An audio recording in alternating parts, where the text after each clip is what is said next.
Iced tea time. I've had way too much coffee, so I'll just replace it with sugar. Okay.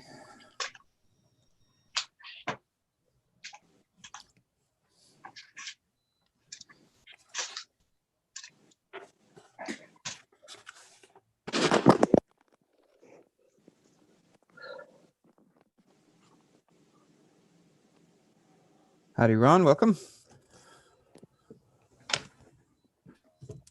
Good afternoon, gang. The rookie is here.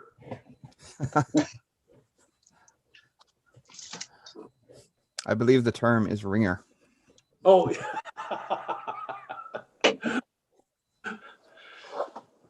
that's the most pleasant term anybody's called me in a long time.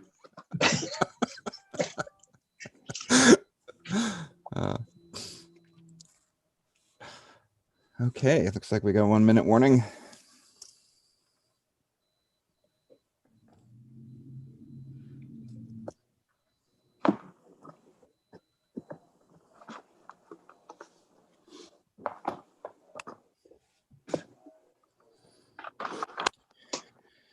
Okay, well, we'll just confirm that everyone's online. So if you're a director, if you could turn your cameras on, if at all possible. If you have to turn them off temporarily, that's fine. But if you have something to say or you need to get my attention, please turn your camera on. Generally okay there. So we'll call to order right at 1:30. And I'll begin first by recognizing that our business is taking place on the territories of the Nishnawbe people, the ACRD headquarters, and meetings generally take place on Hupetchis and Tishat territory. But I imagine that we're all over New Channels and maybe even Coast Salish territory as we go.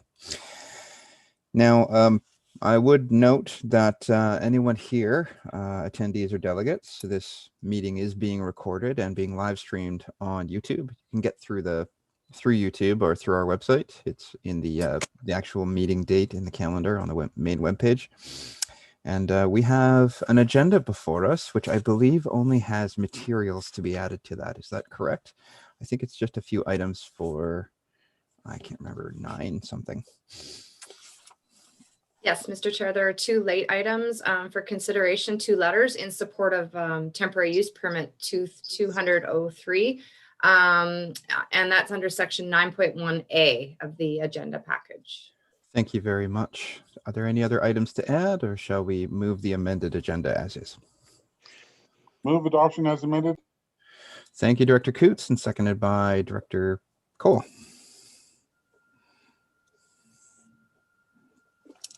Okay, any comments? Seeing none. All those in favor? All opposed? Motion carried. Okay. All right, that brings us to declarations. Does anyone have any conflicts of interest or gifts exceeding $250 to declare? Okay, seeing none, we'll move on to item 4, which is the adoption of minutes. Item 4A is the Board of Directors meeting dated December 9th, 2020. Move adoption. Well, thank you, Director Cote, and I'll say seconded by Director McNabb. Any comments? Last chance. Seeing none, all those in favor? All opposed? Motion carried. Okay, item B is the Salmon Beach Committee meeting dated December 16th, 2020. Move adoption. Thank you, Director McNabb. Seconded by Director Shannon. Any comments? Seeing none, all those in favor? All opposed? Motion carried. Okay. All right, doesn't look like there are any petitions, delegations, or presentations. So that moves us right to correspondence for action. So it looks like the possible action here is we have a letter from the Executive Director, Rosemary Bonanno, announcing her retirement. So the possible motion is that we could send a letter of congratulations and appreciation to the Executive Director. Dr. Cote, please go ahead. Thank you. I would like to make that motion. Thank you, Director Cote. Second. Thank you, Director McNabb. Okay, any further comments? Penny, how would you characterize the performance of Executive Director Bonanno? Exemplar. She's been a wonderful leader for Viral for most of the years that I have been affiliated with Viral. And I have been on that board for many years. This is my second allowable time. You're allowed 8 years, and then you're kicked off for at least a year, and then now I'm back on and very excited. Rosemary's been wonderful for bringing 38 libraries into a standard that is exemplar, and we've won awards through her leadership. So it's been wonderful working with her all these years. That's great to hear, and thank you so much for that. Alrighty, so do we have any further comments? All right, seeing none, all those in favor? All opposed? Motion carried. Okay, that brings us to item B, which is a request for support for hosting the 2026 BC Summer Games. I'm wondering, Director Minions, do you want to take a quick stab at this? Thank you. Actually, Councillor Paulson might want to speak to it because he has been on the committee that's been working on it, just to give a bit of background. All right, thank you. Director Paulson. This is an initiative that came out of Port Alberni Parks and Recreation and discussion. It's really been since 2009 that the Alberni Valley has really hosted a major event. There's been other provincial events and stuff held. We're one of the only communities in the province that has hosted all 4 of the BC Games. We did host the Summer Games in 1994, I believe it was. The last games that we hosted was 2005, hosted the BC Winter Games. There's a committee struck from the community as a whole to pull together an application, actually discussion on, first of all, whether we should even bid, second of all, what games should we bid on. And that committee determined that probably the best one to bid on would be 2026 Summer Games. A summary would be, that would bring somewhere north of 3,000 athletes to our community over a 4-day period in the 3rd week of July in 2026. The BC Games Society actually has at times lobbied our community to host again, and due to the number of events that we held, like Tall Ships and World Under 17, there was a bit of volunteer burnout, but there's certainly a feel of people that I've talked to that we're ready again. And there is a younger denomination of people that have expressed an interest in volunteering for the games, which is really, really encouraging. I'll just sum it up. The bid is scheduled to go into the BC Games Society in the 2nd week of February. We're a long ways down the road from to having the bid package prepared. We're also doing a video to go in with our bid package, and I saw a sneak preview of the video, and it's really well done. I think everybody in the Valley would be very, very proud of the video and how it represents the Valley. Just very quickly on a financial side, the BC government brings $650,000 to the games to help host, and the city of Port Alberni has committed on the other end $110,000, $55,000 in kind, and $55,000 in cash, and I'm quite confident that we can offset that $55,000 with corporate sponsorship. But as an old guy who's been involved in some of these events, I'm really excited again. It's got my juices going, and I hope that everybody will support the application. It doesn't mean we're going to get it, but I hope everybody will support it, get behind us. I think it's an opportune time post-COVID I hope that it'll be an uplifting experience for our community. Any questions? I'd be more than happy. You can give me a call off air, or I'd be more than happy to answer anything that's going on now.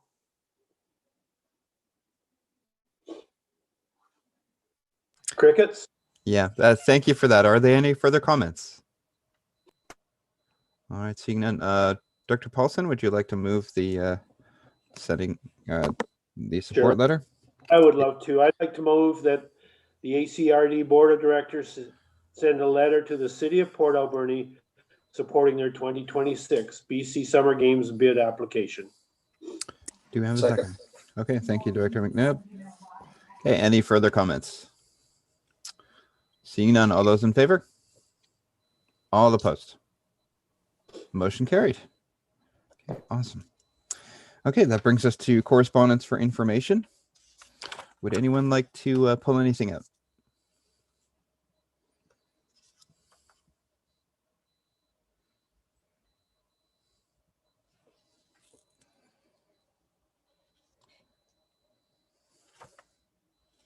Seeing none there. Oh, Director Shannon, please go ahead. And then Director McNabb. Thanks. I was just going to say, let Director McNabb go first. He had his hand up first. Ah, okay. Dr. McNabb. So I was going to move receipt of the correspondence. Okay, thank you. Do we have a seconder? All right. Dr. Shannon. And you had a comment, Dr. Shannon. Yeah, I just wanted to ask a question. Sorry, I'm on my other computer. I'm trying to pull up the list of correspondence. First, just to welcome back Director Cole from Ukilet and welcome our new members to the board from Tofino and from the City of Port Alberni. And then I did want to just talk about item F, the Caribou Regional District letter regarding BC Hydro street lighting rate increases. Does the regional district have a number of streetlights that this could impact us? I mean, their letter is asking that, or basically stating that if BC Hydro wants to change out the lights, they should be covering the cost and not local governments. I mean, the private light systems, I mean, we have one actually at our house, so we got the letter personally, so I understand that one. And but I think I just wanted to recognize that I think they have good points that in those really rural communities, like where they are, those private light systems, like for the ranchers and stuff, would be an asset to their properties. And something like the Beaver Creek Community Hall, where they have 2 of those streetlights, would that be then, do we know if that is us that owns it that would have to take care of that if it ends up being the local governments that has to change or cover those costs, or if the community hall would be owning that light system? Thank you. Thank you. Terry, please go ahead. So the only 2 light services that we have as a regional district is on Arvey Road in Beaver Creek, and then there's one in the South Long Beach area. We also have a few lights ourselves for like our properties such as Beaver Creek, and I think there's some associated with the Bamfield water system. We have had a staff person in contact with BC Hydro as they're doing like a pole audit, I guess. I'm not aware of the one at Beaver Creek Community Hall, so I would assume that would be considered part of the private one. And Director McNabb. So we had one of these private lights, and what they did when they canceled it, it was in the city and it was quite a while ago, but they actually left the pole and took the lighting. So in most situations, you'd be able to replicate that in some form or fashion, either with a solar light or a wired light from some other facility or something. But they leave the pole, so that's at least half of it. Okay, thank you. Are there any other comments? Director Cote and then Director Paulson. Thank you. Item I on page 45, there's a request to consider voicing our support by sending a letter endorsing the above stated demands for the following elected officials regarding the fisheries for communities. And I'm just wondering if there is any support within our regional district for this issue. I agree, you know, over the years, past director Tony Bennett was always all over this, saying how the East Coast had such great fisheries support for the fishermen, and the turn of events that happened with the West Coast having sold back licenses, and well, the information is here. I don't have to go over it. But I think that a letter from us in support of the demands, I think is quite timely, and I think it would be in our well-being to do so. Thanks. Thank you. I have Director Paulson and then Director Roberts. I was just going to comment on the same letter, and when I read the letter, the gist I got out of it with regards to fisheries here on the West Coast, whether it be in the North Coast District or our own. It seems like every year the discussion comes up with First Nations commercials and sports guys. And really in a letter, they're asking for better communication, transparency, and consultation in the letter. And I don't think we're there on the West Coast, and I think a letter of support is well warranted. Fisheries is probably going to take 3 or 4 or 10 years to get where the West Coast needs it to be, but I support Penny's thought on a support letter to this letter, and we might even make reference to our own area. Okay, thank you, Director Paulson and Director Roberts. Yes, thank you, Chair. Yeah, I totally agree with the comments by both Director Cote and Dr. Paulson that after reviewing the letter, and my understanding with regards to fisheries on the West Coast is absolutely we are being held back, not being recognized. Now, I understand the letter, the comments from the Premier haven't been followed through with, and I would totally support the sending a letter to federal fisheries again after many attempts to have a better understanding and resolution with regards to fisheries on the West Coast, both for commercial and Indigenous communities. And thank you for that. Thank you, Director Roberts. And then I have Director Bodner and then Director Cole. Thank you. I'm just curious as to fish farms. Do they have any effect on this? On how the fisheries are the licensing and whatnot is done on the West Coast? Or is it a whole completely different matter? It's separate from that. They're not the stocks that are farmed are not considered when looking at and dispersing and allotting quota and licenses. So they don't count towards the wild population. And for the most part, those kind of quota and licenses go towards only the wild population of salmon. So, yeah. Thank you. I have Dr. Cole, and I'm worried that I missed someone. No, Dr. Cole, please go ahead. I just wanted to concur with Director Roberts, Paulson, and Cote as far as in support of the fisheries letter. Okay, so that sounds good. What I'll do is after we finish off the items for information, I'll go right back to Director Cote for a motion, and then we'll do that. Are there any other items that folks would like to pull out of the items for information before we move on? Okay, seeing none, I think I would just draw attention to item K. It might be worth sending a letter of support for vaccination for essential infrastructure workers within the city. I don't know how that interacts with the actual system. So what I'd like to do is maybe wait until we get to Director Zenner's Ms. Zenner's presentation under staff reports, and then maybe we can talk about that specific issue again when it comes to vaccination and priority for staff. That may be a thing we want to look at. With that in mind, though, we do have the motion to accept the items for information. It was moved by Director McNabb and seconded by Director Shannon. Do we have any further comments before we move on? Seeing none, all those in favor? All opposed? Motion carried. Okay, thank you very much.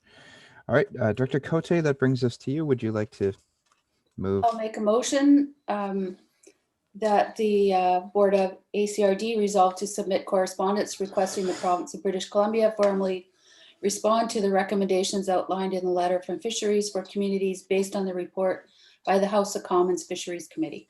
Second. Thank you, Director Roberts. And further comments? Seeing none, all those in favor? All opposed? Motion carried. Okay, great. Excuse me. That brings us to item 8, which are requests for decisions and bylaws. First, item A is a format of 4 linked reports: the strategic plan, COVID-19 restart grant, and resources. Douglas, I think you're up on this one.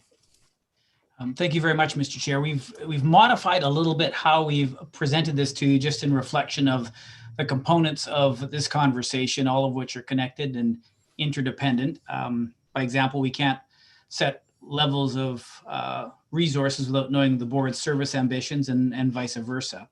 The board's service ambitions are considered in the context of resources that include grants and surpluses and a mitigation opportunity with respect to the hospital district taxation that we've discussed. I guess through this, we also want to acknowledge that any capacity change that the board wants to undertake will take some time to implement.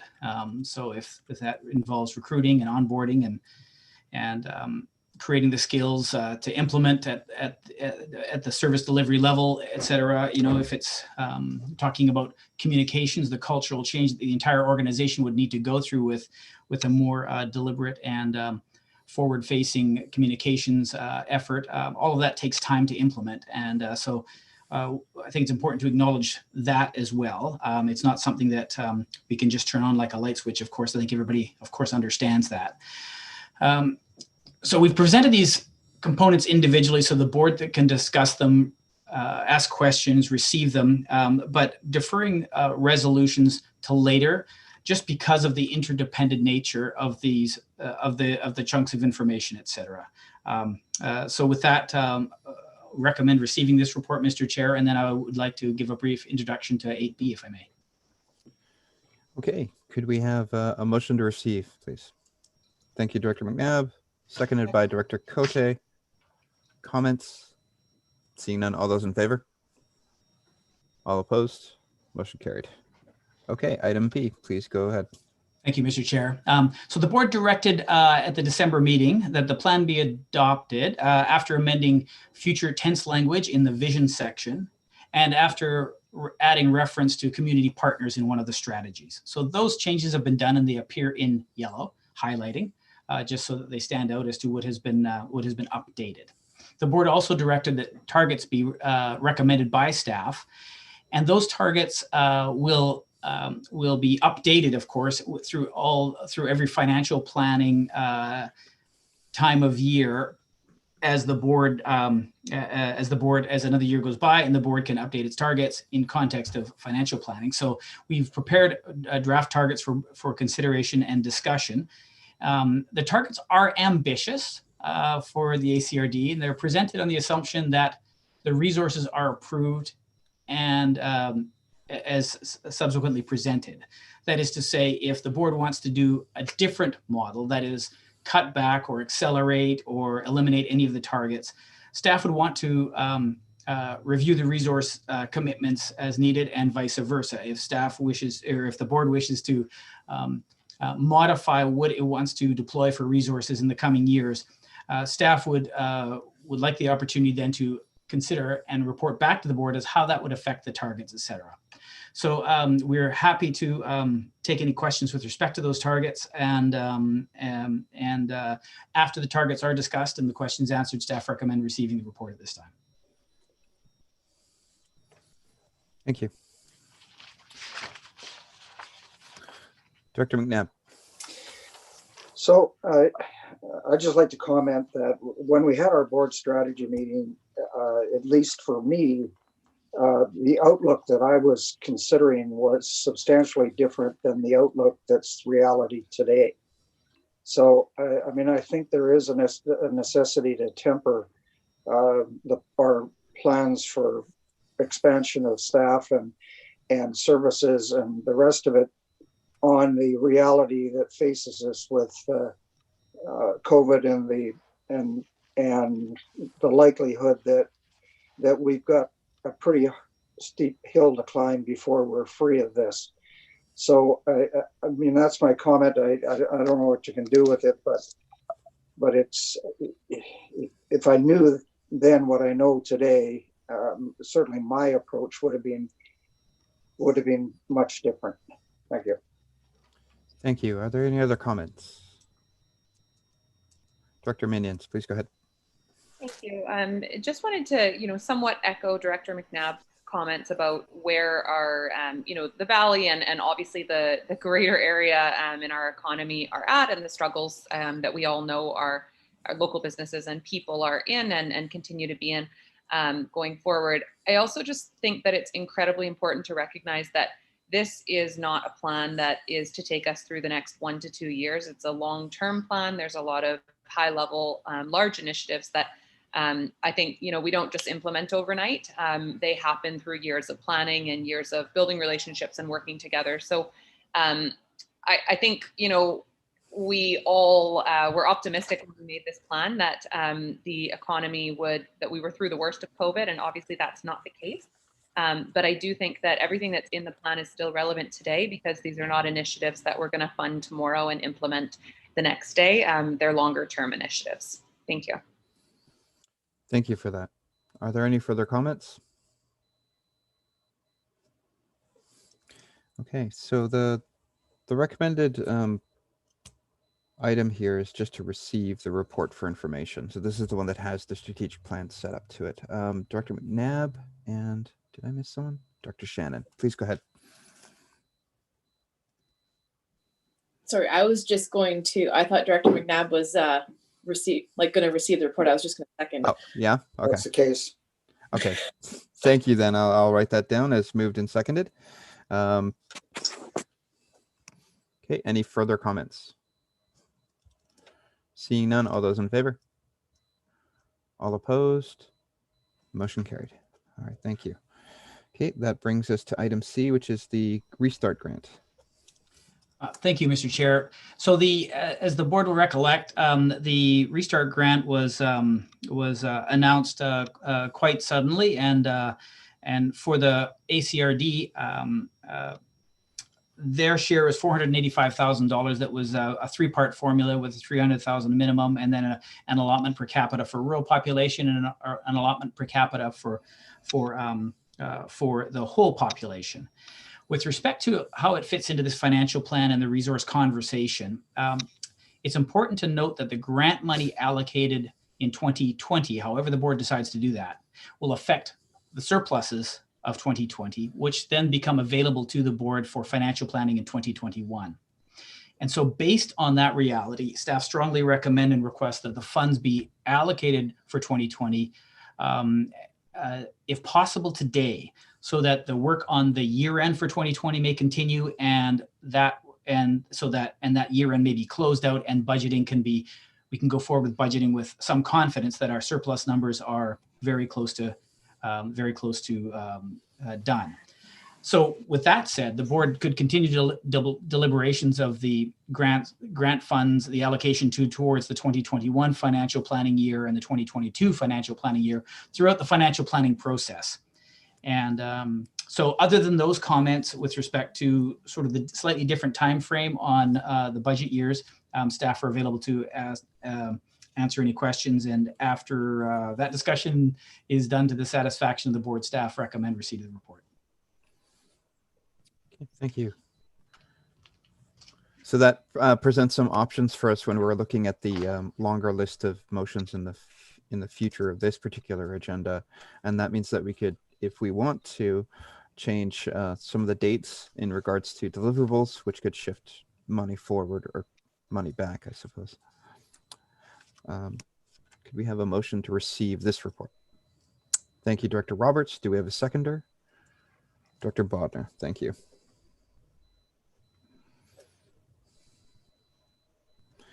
Okay, all those in favor? All opposed? Okay, motion carried. Okay, that brings us to item D, which is the ACRD resources report. Thank you, Mr. Chair. So with this, oh, was there something? Sorry. Sorry, go ahead, Director Steer. I'm sorry, Chair. I didn't know if there was an ability to comment on the utilization of the COVID restart funding that was presented in the report. I did have a comment regarding that, and I know we've already passed the motion, but I suspect that there might have been an opportunity to make comment on a certain section that was omitted from the plan that I thought might have relevance to it. Okay, I don't know. Yeah. Please go ahead. And there are instances in the future of this agenda where we can affect that as well. So okay. Yeah, maybe I'll hold and allow the flow to continue. Okay. Well, thank you very much. Just remind me. I will. Okay. Okay. So ACRD resources, please. Oh, Director McNabb, go ahead. So we're looking for a motion to include this in the 2020 budget as well. Mr. Chair, in item 8E is the sort of really the bringing together all of those motions or for the board to propose different or adopt different motions if it so chooses. But if there is a discussion about the allocation from one year for another, it's really up to the board whether it wants to do so in the discussion part of it or do so a little bit later during the motion part of it. Yeah, we could have a discussion now if we wanted to, and I think that's relevant as before we get to another section, which may beg different questions and kind of muddy things. So if there are items on the restart plan or restart grant report or the allocations there, Director Steer, it might be relevant just to talk about it now. Plus, it's getting me more and more interested in what you have to say. So. Yeah. Thank you, Chair. I appreciate the opportunity to speak towards it. And it's regarding one of the items that had been deemed not to be included in, and I certainly respect the reasons for it. And it was centered around the illegal camping and the non-utilization of that fund in that area. And it spoke to that I recognize that the rationale as it is not an existing service that the ACRD has to tackle the issue and was not a priority issue in the strategic plan. And I will admit to I was not on as an appointed member and involved in the strategic plan. But this is something in terms of a direct impact of COVID that I thought would be relevant in terms of a funding potential. And that was that it had been discussed at West Coast Committee, the impacts that the illegal camping has had in our region and specifically in Area C, where it had been identified as a major issue that impacted not only Area C, but the adjacent communities in the region. And I just understanding and respecting the issue of capacity and ACRD staff that is going to be encompassed in the rest of the discussions today. But I was wondering if in fact an amount could be included. There has been initiatives already started within to address those issues that were coming out there. They will need some support, financial support.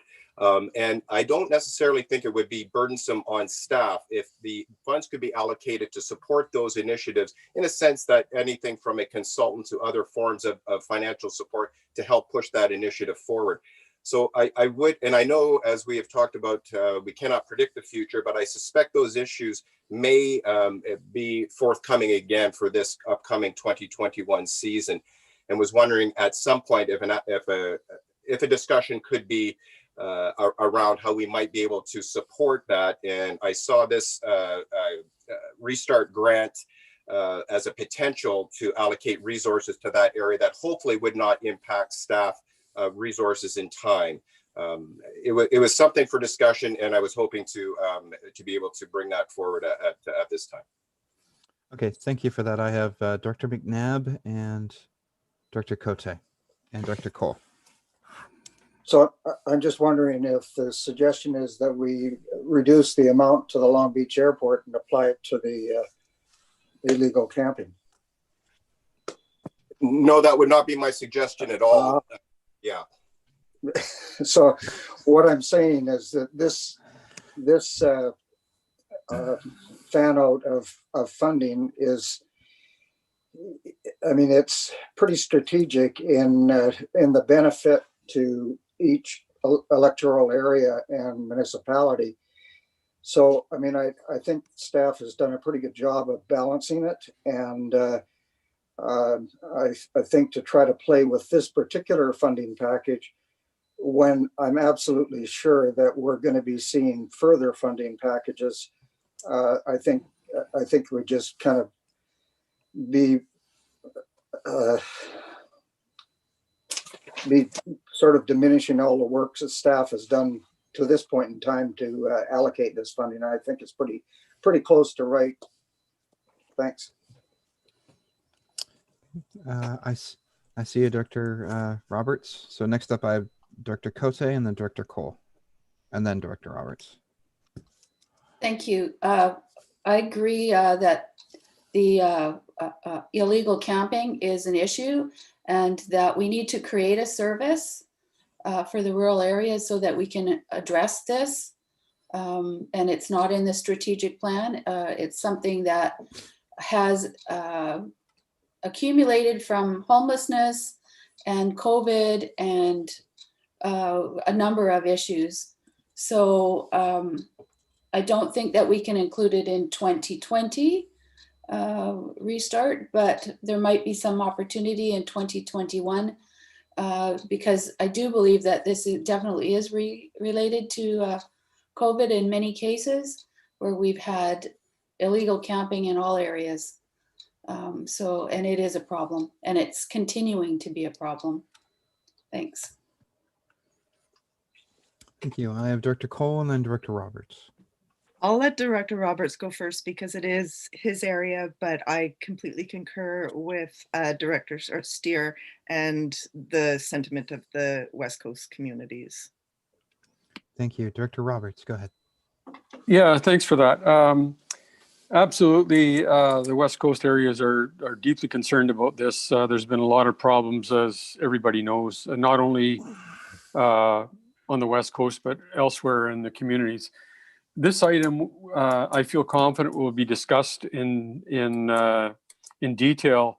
We talked about it at the West Coast Committee, and it will be brought up again, and we'll see what direction we can, which direction we can go, and what funding we can obtain through the regional district, and both Tofino and Euclid as well. So, thanks for that, Director Steer. I think it's a really good hot topic, and we previously discussed looking to the future, I should say, with regards to full panel discussions in 2021. So here we are. Thanks for that. Okay, Dr. Cole, follow up?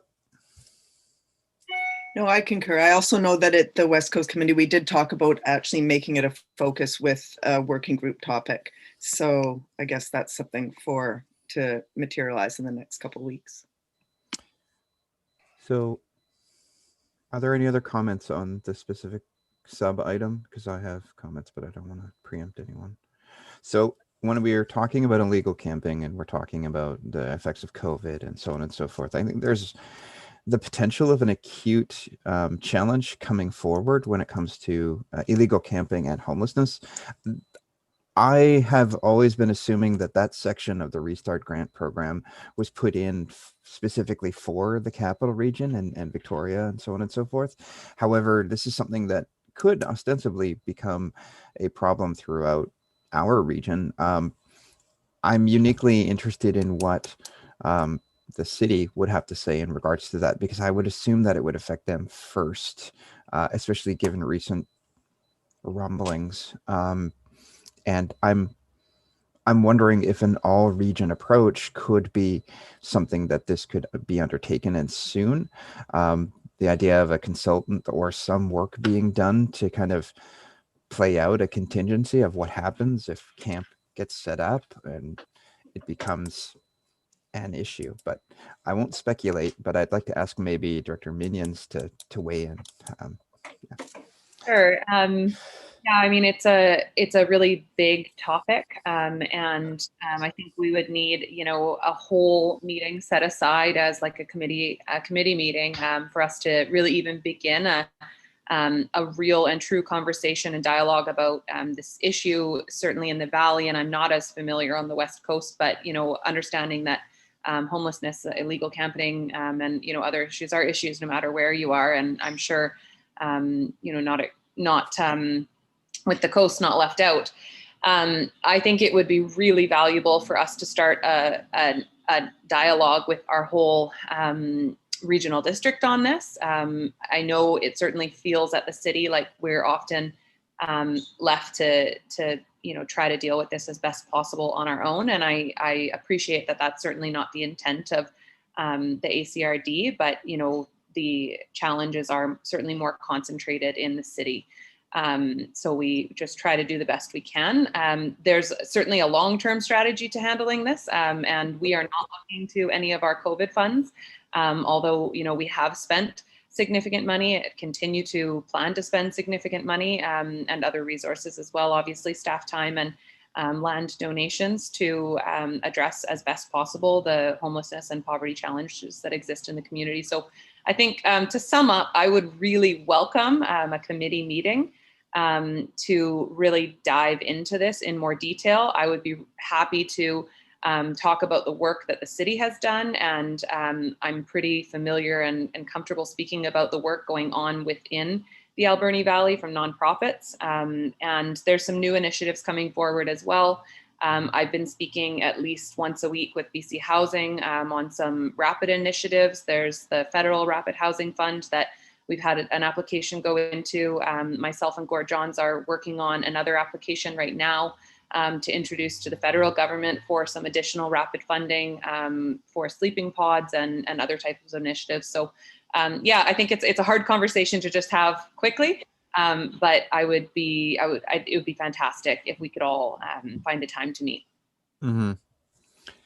I would see this as being a coordinating kind of effort at this point, because it seems like the city's far ahead on creating resources, at least the potential resources in the future when it comes to those grants.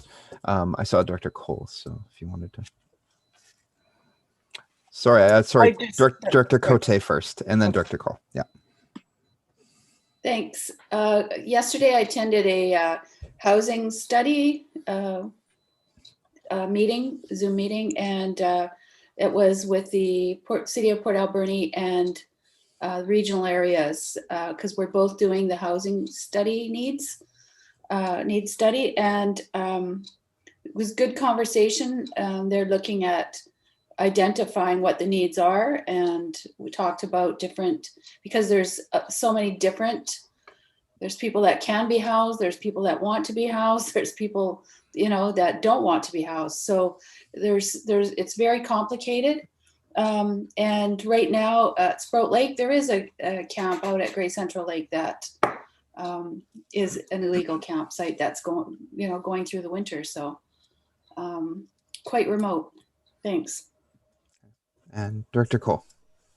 I think I just want to draw attention to a slight difference with Director Steer and Director Roberts and on the West Coast Committee. What we recognized was slightly different, and not just the influx of the homeless problem, say that Port Alberni or other cities are witnessing, that there was an influx, but actually we saw a seasonal movement, not of people who are homeless in our province. It was actually people from Quebec and Ontario, and a massive surge of people choosing to, whether they still maintained a home back east or not, but because of the circumstances, came here, and with maybe with intention of getting accommodation, maybe without intention of getting accommodation, and ended up in their vehicles on the, so it's not that it was this ongoing thing that we need to manage. And I think the problem was slightly different because of the elements and where the people were from and where they're going and what they're doing when they're here.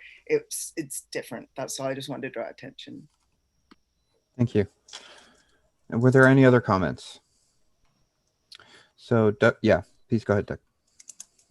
Well, Mr. Chair, it occurs to me that that the circumstances that Director Cole described were the circumstances that drew us to start a conversation at the West Coast Committee, just because it was so happening so acutely there. And so, I mean, not only out on back forest roads and things like that, but on side streets in Tofino and Ucluelet as well, and all of the unpleasantnesses that happen when you have people camping in places that are not set up for that purpose. But of course, that's happening in areas around Sprout Lake as well, and in other areas I expect in sort of the Bamfield area, all over the region as well, and not just this region. But it occurs to me also that there might be some overlap in some of these things as well, or else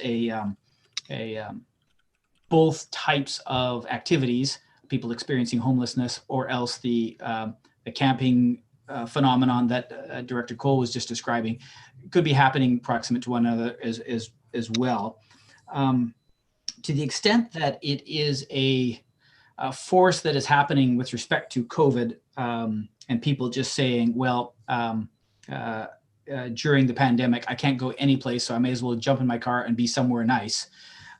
Then there's probably a conversation to be had about the use of these funds in 2021 or 2022 to ameliorate some of these things. In any event, what I think I'm hearing is that it's worth a committee of the whole or similar type meeting that would probably be well expanded to include Parks Canada and perhaps some social agencies as well. And through that conversation, understanding the problem might be better, and understanding what efforts are happening might be a good start for this conversation. If it happened during February or early March, it would not be too late to affect the financial plan for 2021 with that, if action steps came out of it that the board wished to pursue. Thank you. I would think early March would be the earliest time that we'd be able to rope everyone together, but we'd have to start it now. I think that's something we may want to consider. Is that something that Director Cole, go ahead. I think also in that list of people would behoove us to have the forestries and First Nations and everybody else who has a stake in the game. Yeah, and I think that would be the approach would be to try to bring as many people together as possible. And the further out we can plan it, the more people it's likely we'll be able to get.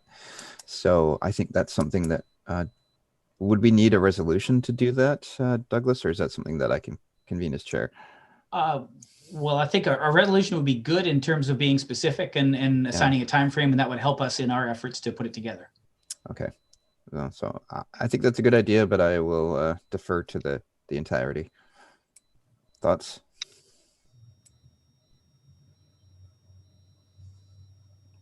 Director Cote? I'll make a resolution that we have a committee of the whole and invite appropriate agencies to discuss illegal camping. That be specific? Yeah. Do we want to? Yeah, that's specific. Do we want to add a bit more to the top of that? Is there anything other than illegal housing, or sorry, illegal camping, like housing initiatives, like the solutions that Dr. Minions was talking about as well? I don't want to make it too big, but yeah, that's pretty big. yeah. Director Minions and then Dr. Shannon. Yeah, I just wanted to say that hearing Director Cole, I think that the issues are different, and I think that one is very much a mental health and addictions, focused housing issue, where the issue about specifically illegal camping in some of the areas, probably throughout our entire region, is likely different. I think that we would be better served if there's an interest to hold two separate committee meetings on these topics and go from there. I think we'd probably cover each one better that way. Thank you. Okay, Director Shannon and then Director Roberts. Thank you. And then Director Steer. I was essentially going to point out Director Cole's comments that Director Manion's just highlighted. Thank you. Director Roberts. Yes, thank you for that. We have a West Coast Committee meeting coming up on the 20th of this month, and the next one following that is going to be March the 3rd. So I think at that time, and I'll perhaps defer to Douglas on this, that it might be a good time, particularly March, having discussed a number of different agencies or communities involved, that we could perhaps bring together at some point in that time frame. I don't know if you're in agreement, Douglas, or not. Mr. Chair, it's a question of timing. I think that on the next West Coast Committee meeting, I'm not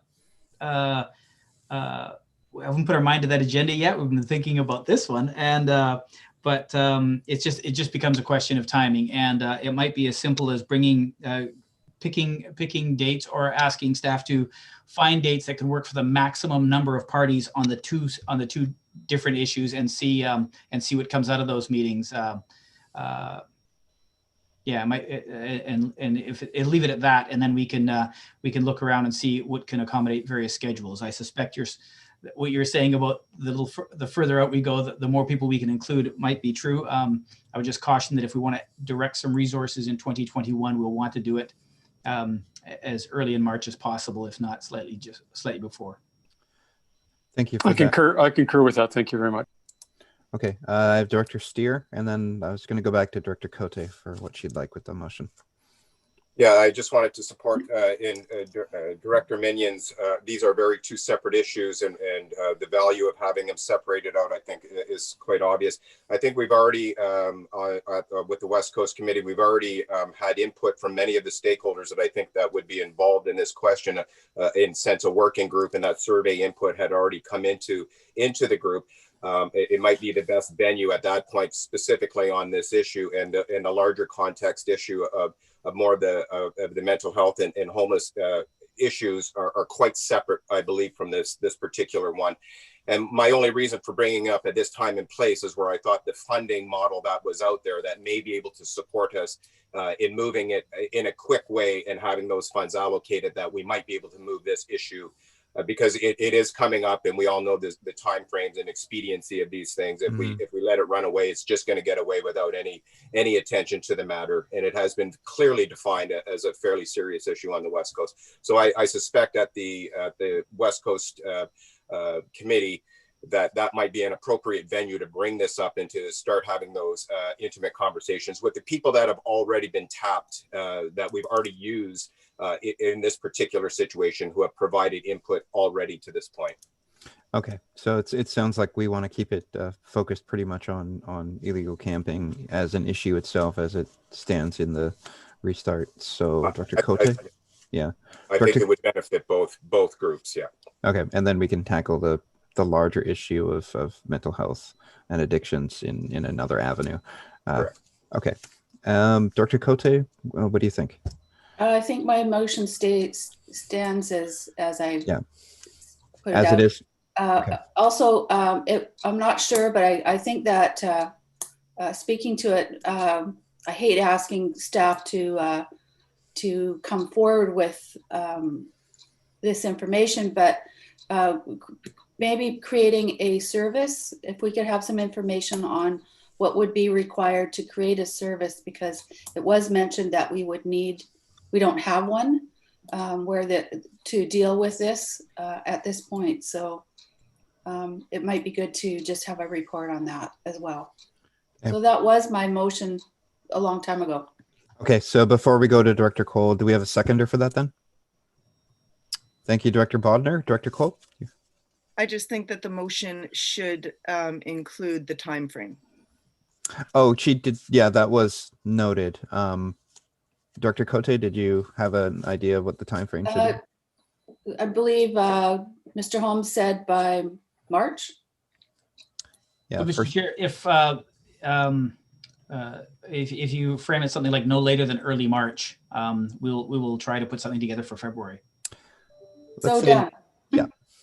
Okay. That sounds good to me. So seconded by Director Bodnar. Any further questions, comments? Seeing none, all those in favor? Motion carried. Okay. All right. I think now we're prepared to get to 8D. Doug, if you wanted to just go when you can. Certainly, Mr. Chair. Thank you.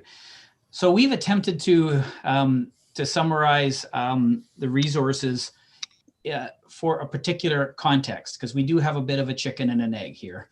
And I don't know which is the chicken and I don't know which is the egg, but we have a situation where we have at the staff level an understanding of what the board wishes to accomplish through of course, all the meetings we attend, and the responses to the reports that we write, and the responses to the reports we're directed to prepare. We have an understanding of what we think our resources opportunities are with respect to taxation and grants, et cetera. We have an understanding of the grant environment right now that is very, very busy, and frankly, we're just not keeping up with. And we also have some concerns with things like our solid waste management plans, et cetera. And are we staying on top of the requirements of those things, et cetera. Things like emergency planning, all of that is context. And so what we have prepared in 8D is a profile of the work inventory that we understand, as we understand it to be today. I'm pretty sure that any item on there will be recognizable by at least 2 or more directors. Some of the items on there, many of the directors may not have seen, but that is due to the nature of a federation with 13 different members. And of course, since we published this on Friday afternoon, I've thought of a couple things that we forgot to mention as well, but that's not really the point. The point is there's a pretty good snapshot of the work that's in front of this organization right now. The services and risk vulnerabilities, the risks were covered well in the ANOVA report, and they're in Appendix C to this report, so we haven't restated them, but there are a number of risk areas that are associated with when the work starts to outstrip the people resources to perform the work. We've also prepared a resourcing model. So one possible solution for closing the gap between the amount of work that we think we've got to do and the resources available to do it, in addition to meeting the proposed targets of the strategic plan. And again, these are targets as we think they're targets that we've prepared at this point in time that meet the board's intentions, and something that we think that we could actually ramp up to, should it be the wish of the board, all things considered. We've also done a costing analysis as well, and it's important to note that it's for the model only. So the incremental costs that are shown on the table by jurisdiction and by service, those relate to this model only, and does not take into account the surplus numbers at the end of 2020. It doesn't take into account that other cost changes that may be in place. And we've also done it in the context of opportunities to mitigate the financial effects of the model. So we've displayed in a table what we think the opportunities are to mitigate, but we haven't brought the whole package together, including how much we think of that mitigation opportunity the board could or might or should take advantage of. And then we've also prepared our recommendations in the final report 8E in 2 tiers. So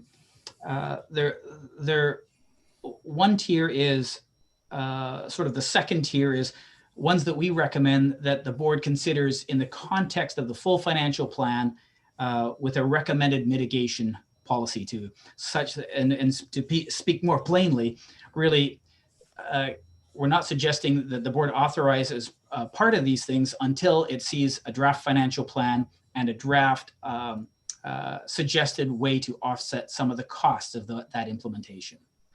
And then we see the first tier as items that we ought not to put off. And we look at those 4 items, and them being one is with respect to the solid waste, as we've taken on new solid waste engineers and advisors. And as we've had a professional on our team now for 2 years who is actually quite experienced in solid waste management, we've come to learn that we ought to be doing more, and we ought to have some dedicated resources to the operations of our landfills. Because the board did not want to be a dumping ground for other regions, its current landfill tipping rates are the same as other regions. And what that has done is it has created a little bit of room that can afford this particular position. Everything comes with a cost, of course. That means that less go into reserves over time, but we believe that this is an appropriate use of funds because it is an operational requirement for those landfills. The second item that we think is in the first tier and to get looked at relates to protective services. There's no question that our protective services manager is spending a significant, meaningful chunk of her time on the pandemic. And so that is why we've recommended using some of that money for 2021 and 2022 for adding a half of an FTE and to the existing half of FTE, so that a full-time coordinator can be hired to include the jobs of ESS director, as well as creating capacity for such things as accelerating the improvement of our protective services plan, but also things like the coordination on the West Coast. With sparsely populated areas, the interjurisdictional coordination and cooperation and with respect to preparing for disasters and responding to them is really, really important. And as we are staffed right now, as authorized at 1.5 FTEs, we don't believe that we're properly resourced to take advantage of and create the opportunities for those conversations. The other item we have is with relation to a small adjustment from a 0.5 FTE to a 3/4 time FTE in planning, and also moving that from a junior planner to a planner, which is someone who can take on more sophisticated, more senior analysis and roles. We are fortunate to have a part-time person who can do that now, but it isn't authorized in a full-time way in the financial plan. And most of those costs would come by reducing the consultant budget, because we would do work in-house instead of farming it out. And then the last item relates to that is, we must budget for pretty much all its taxation, but is likely to benefit the region through new money, and that relates to a combination of expertise that we've presented in the model as a full-time equivalent. So as a staff person, but of course we would start the conversation with with the members of the Federation to see if there are interests in common with respect to this type of work, and that relates to pursuing grants and risk management. So the management of risk policies, continuing improvement with respect to protecting the public, and minimizing risks to the taxpayer, and then of course asset management. So the last part of that asset management is something that we're very close to having an important milestone met. So we will have 13 asset management plans. But those plans as a document sitting there and complete is of no use unless they are made part of the DNA of this organization with respect to preparing budgets, with respect to looking at long-term funding needs in order to not burden future generations with the cost of doing business that happens today and next year and the year after, et cetera. So,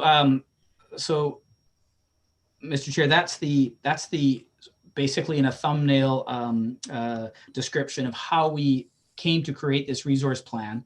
If there are any questions, we'd be pleased to speak to those questions and answer them to the best of our ability. I would ask that the board after that receives this report, and then we would ask the board to consider resolutions on the next agenda item. Thank you. Okay, any comments or questions? Director Bodner. Thank you. I just want to know that make sure I have it clear that if we have any questions regarding details in there, we will have an opportunity later on, because this is just for information, this report. I think if you have any questions in regards to the report, what's in the report, asking questions now can inform how we approach the motions in the next agenda item. So the way that the agenda is structured is that we go through a bunch of information first, agree that this is information that we accept, and then this last one on resources, 8D, outlines the recommendations to the bringing on personnel. So any questions about those positions or the work being done should probably be done here. Okay, thank you. That clarified it. Thank you. Thank you. I have Director Steer and then Director McNabb. Thank you, Chair. In relation to some of the questions, one of the areas in reviewing it, and I will admit, as a fairly new appointee to the board, I am in a catch up in a major learning growth curve. One of the things that struck me clearly was in terms of capacity that Mr. Holmes had referred to, is the one area that became very glaringly obvious to me was the very lack of resources in your financial services area. And having just gone through a major review of that at the District of Tofino, it was clearly, and to be frank, I don't know how Mrs. Fong operates with the resources that you have. It is beyond me. On my paternal side, I come from a family of accountants, and I have no idea how she operates. So I did want to bring attention to that. I thought in a very important aspect were some of the staffing resources allocated towards the financial services department that I thought were a very important consideration in the capacity of the organization, and feeling that not only is adding the capacity in that specific area in the upfront costs may scare some people off, but to be honest, in my opinion, that in the long run, these are short-term pain for a very long-term gain in terms of the ability for the organization to allocate resources and in fact save money for the ACRD to be allocated to the services that we want to bring forward. So I wanted to point that out specifically as an area that I would be very supportive and I don't believe you as a tier 1 type recommendation that I'd be very supportive of those areas of support in the financial services. And the one other area in the mitigation efforts that had come up in I believe it was in Appendix D, where there was a look at a reallocation of the reserve funds from the Regional Hospital Board. And I did want to comment that I would be very reticent toward supporting that type of mitigation efforts. In my opinion, I believe it is a fairly short-sighted answer to a very systemic and large issue that the ACRD is facing. And those reserve funds, I feel have a strong value, as we all know that there will be some major capital projects potentially happening in our region, specifically towards the creation of a healthcare delivery, AKA hospital in Tofino General Hospital. And those funds, as my understanding, will be put towards the capital costs as a part of our 40% share of those costs. And so to allocate money from there, I think it would not be the appropriate source to be looking at for mitigation. In fact, I think the province looks very favorable upon, it shows the intent towards the region that we're very serious about the project, and then that this goes a long way in terms of those supports from that level of government. So that would be my other comment regarding in this part of the report, and specifically in this case, that Appendix D. That's all I have to say here, and I'll have further comment later on, but thank you. Thank you for that. And I have Director McNabb, and was there anyone else? So this is a couple of these things I'm all on board on, the accountant portion of it, the landfill supervisor, solid waste support, and prospective services. The ones I'm not sold on are the grant and asset management and purchasing agent portion, and the full-time communication coordinator.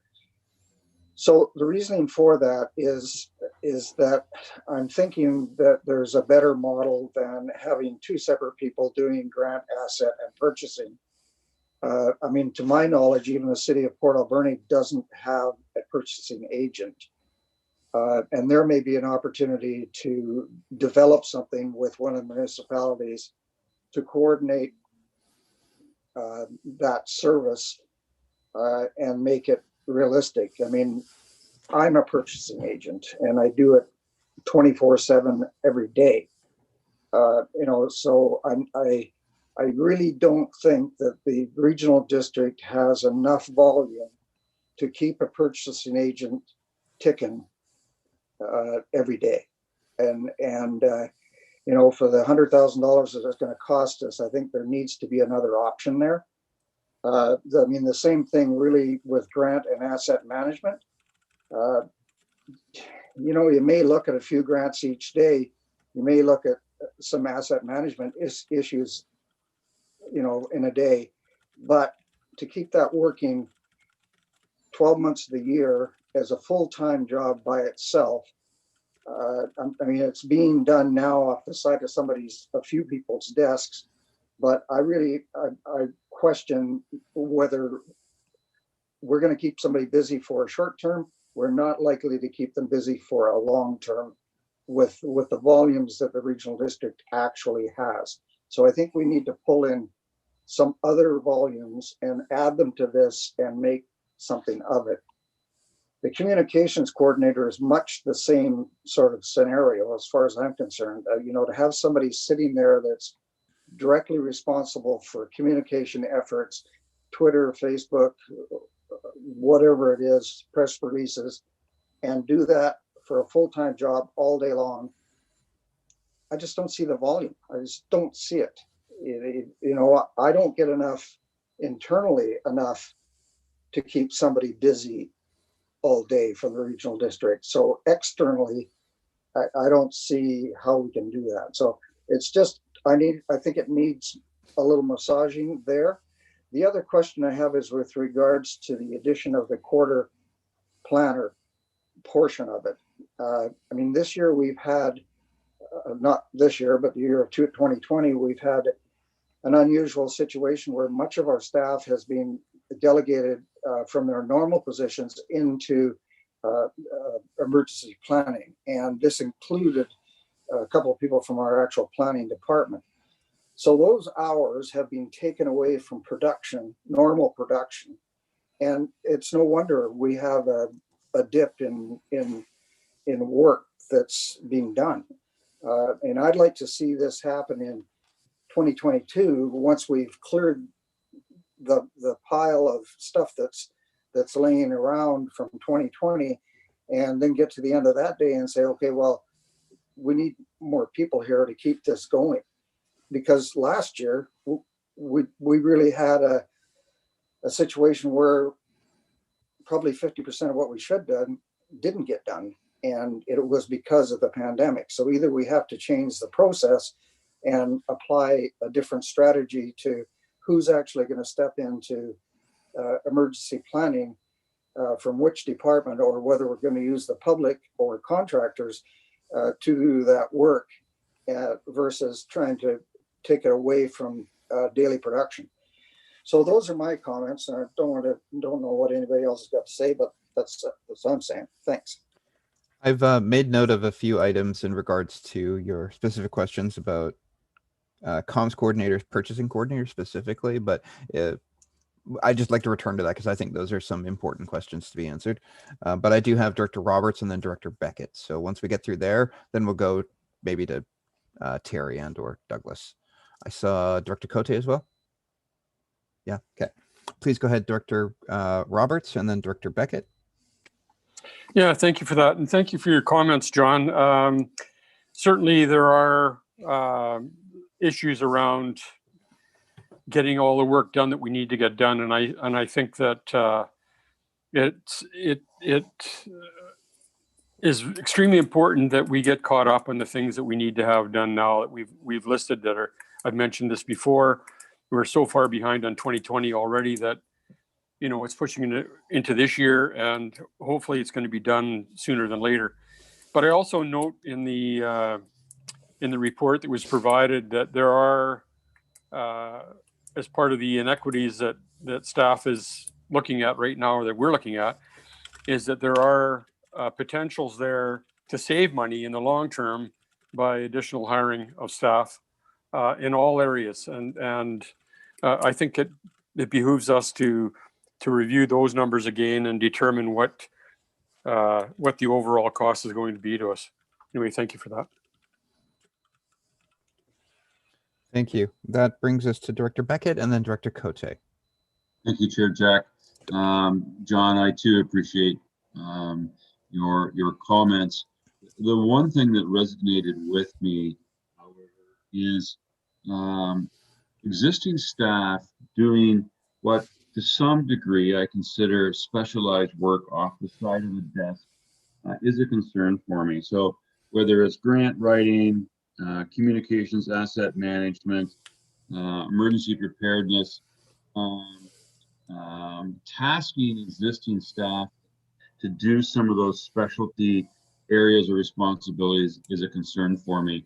Having said that, I align myself with John to suggest that contracting for specific things may be more prudent, and that's what I'll be keeping an eye on from a budgeting standpoint. Is are there opportunities? But again, I raise that in support of existing staff and not overtaxing them in areas that they may not have solid expertise. Thank you for allowing me to voice my opinion. Thank you, Director Beckett. I have Director Cote and then Director Shannon. Thank you. It sounds like to me, my take right now is that directors are looking for validation of the request. So like an expectation of new expanded staff, is it expectation of more work accomplished? But this could be also identified as a value. I just did another workshop with Municipal Insurance Association talking about assets and how important it is to be up on value of our work and making sure that we're keeping up with the times. And we don't want to end up putting ourselves into a compromising position where we're not keeping up. And I'd just like to make a comment about Viral. 14 years ago, when I first was 13 years, whatever it was, joining Viral, they were only having a 2% increase a year, and they had such a minimal amount of reserve. It was like just a few $1,000s. And it ended up that they had WCB issues, they had major issues, and it's taken all of these years to bring it up to the today's competent, award-winning organization that they are. This is not going to happen overnight. It does take time to make that change, and change is never easy. But I really think that COVID is giving us this opportunity. Yes, we're behind, but it's a new way. It's an opportunity for us to look at new ways to doing things and identifying those areas where we have been lacking and make that change. And it's like I said, it's not going to be easy, and it's going to cost money. That's just the way that it is. But I feel confident that staff are making the right moves. It might be a little fast, but I do agree. I support it. So that's my comments. Thank you. Thank you, Director Cote. That brings us to Director Shannon and then Director Bodner. Thank you. Okay, I have a couple comments. Bear with me because I'm trying to go between the different reports presented through the agenda. So my first comment is that like even earlier in our meeting, and I know we're discussing this in our when we start voting on these things, but we will be talking about the targets. And Doug had mentioned that it is quite ambitious in our strategic priorities. So I agree that we have some room to play with there, maybe with timelines, especially for some of these positions if we want to see it happen that are lower risk. For example, if we look at the agenda, where our resolutions are under 8E, and put it against the report that was supplied on page 141 as the 2020-2021 capacity review. As I said, bear with me here. I'm trying to overlap everything. That the grant and asset management coordinator position was deemed high risk in that capacity review. And I had the same thoughts initially as Director McNabb and as Director Beckett mentioned too, where maybe that's an opportunity for a contract position as we're in the midst of this pandemic, as we're coming out of it, where there could be great opportunities. And it is the time to have somebody there at a higher capacity. And then we could review that to see in, call it 2-3 years, if we want to go full-time position there. And then in regards to the landfill supervisor position, that was also deemed high risk. And the purchasing coordinator, which staff has put to put under the financial plan for discussion purposes.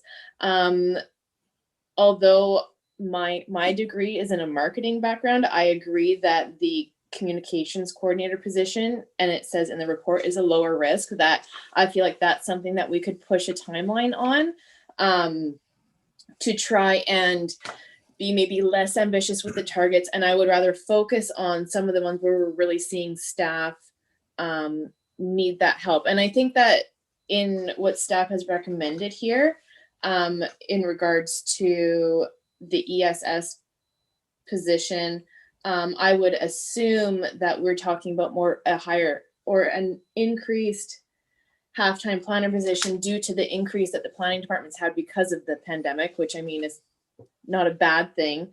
And that if we have the opportunity for some of these where we think it might be more suit our needs now, slightly short-term, where we could look at a contract basis. And if we're seeing that we still need that, like post-pandemic, see how things are rolling and how effective we're able to be and how staff are feeling, that we could have that opportunity then.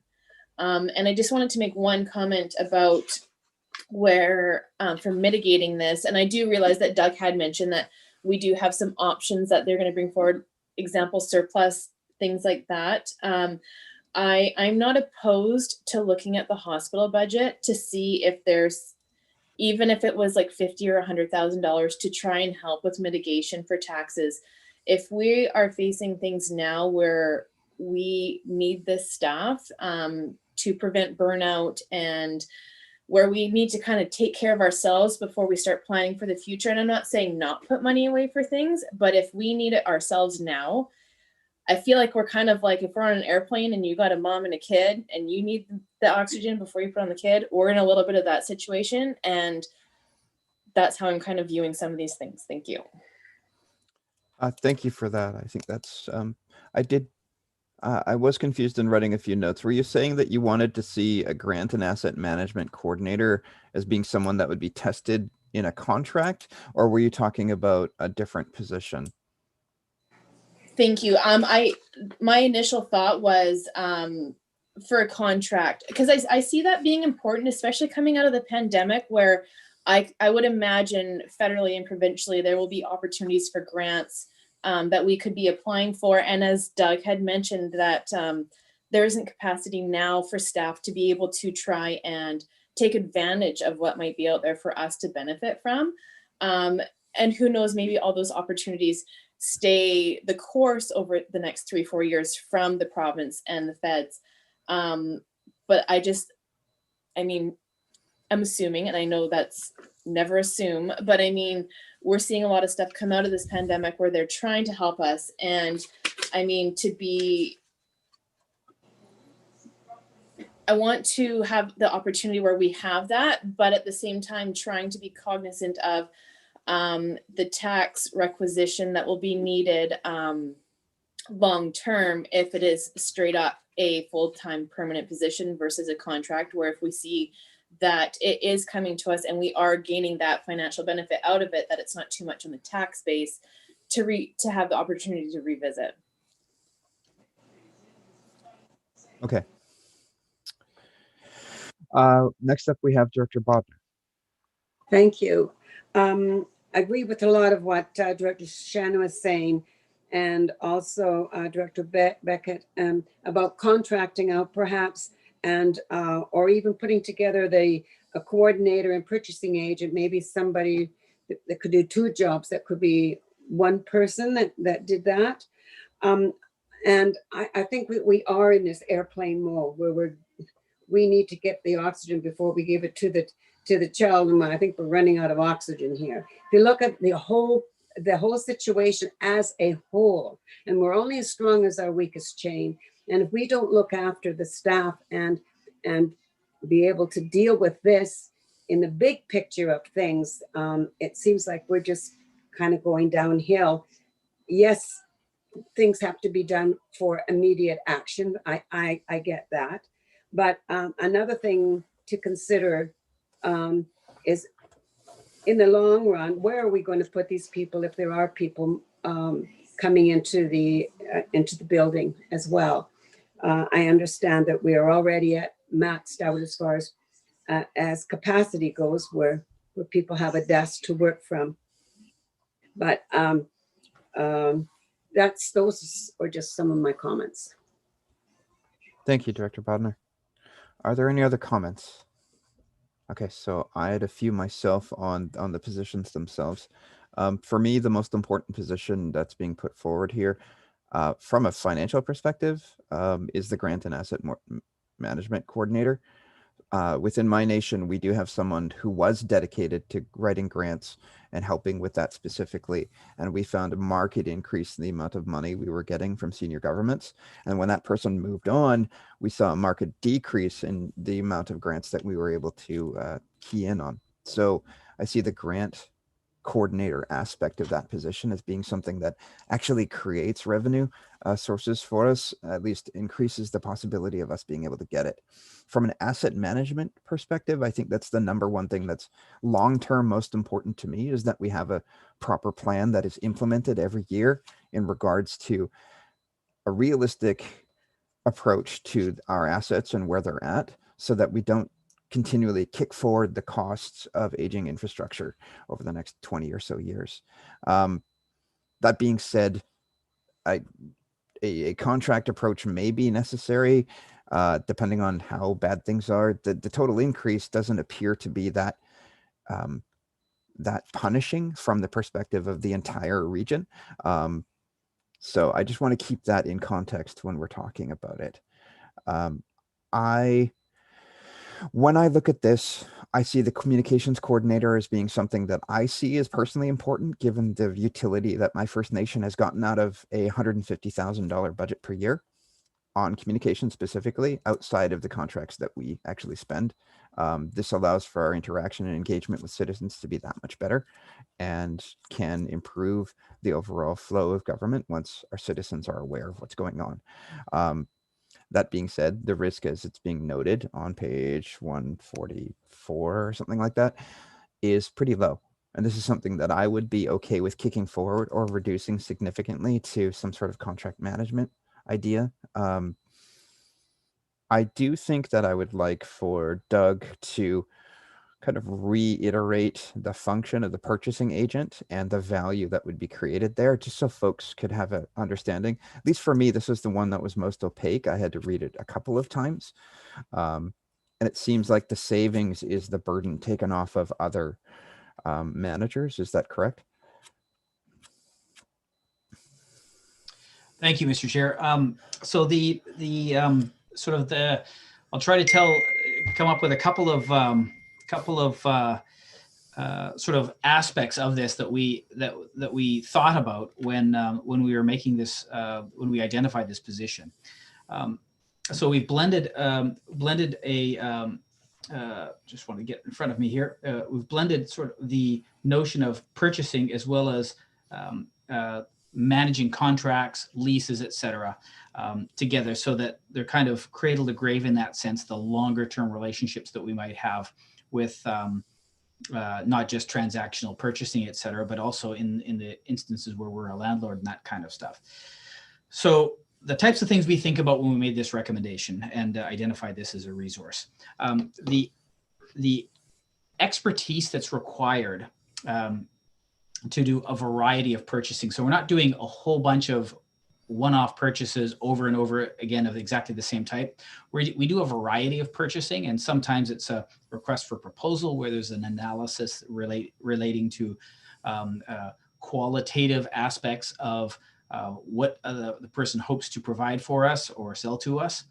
Sometimes it's a tender requirement where it's a very rigid, highly and regularly litigated transaction where once we let out those documents, we have a contract with anybody who submits documents back to us, and we have a very limited scope on what we can and can't do. So how do we do that well in our organization? Right now in our distributed model, what we have to rely on is everybody being pretty good at it. And in a type of activity like purchasing that is as active in law as purchasing is, we don't have that expertise doesn't live in everybody who does the work.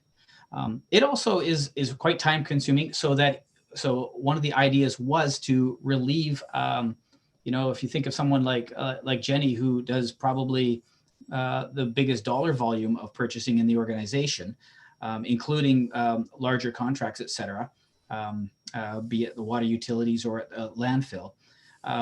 It takes a great deal of time to put together a request for proposal, et cetera. And the model of just handing that off to, say, the design engineers, what we find is they do a bit of a template that, frankly, we find a lot of stale information in those things from time to time. So, so there are a number of different ways to do purchasing. We could maintain a distributed model, and if that's the board's conclusion, then obviously that's exactly what we're going to do. But it does mean coming up with systems that that make sure that we're bringing the best and most current and robust in terms of standing up to scrutiny procurement possible. And so we'd have to create some systems to make sure that, when one of us goes to a legal seminar and the latest cases in procurement are talked about, and then that when we're sharing actively that type of information, as opposed to someone who owns that information all the time and only has to be interested in how the procurement's done, as opposed to what it is we're purchasing. And so I guess the last thing as we take out of the strategic plan is the board's interest in social procurement. And, there's a couple of different levels of social procurement, and we're all just trying to come up to speed off the corner of our desk about sort of what aspects of that best serve an organization with 13 jurisdictions. So for a 13 jurisdiction federation, what is local, for example? But that's where it begins.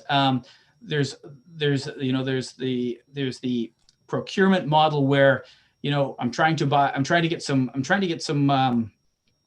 work done on a water utility. But if we look for a social procurement type of endeavor, we might get a skateboard park out of it.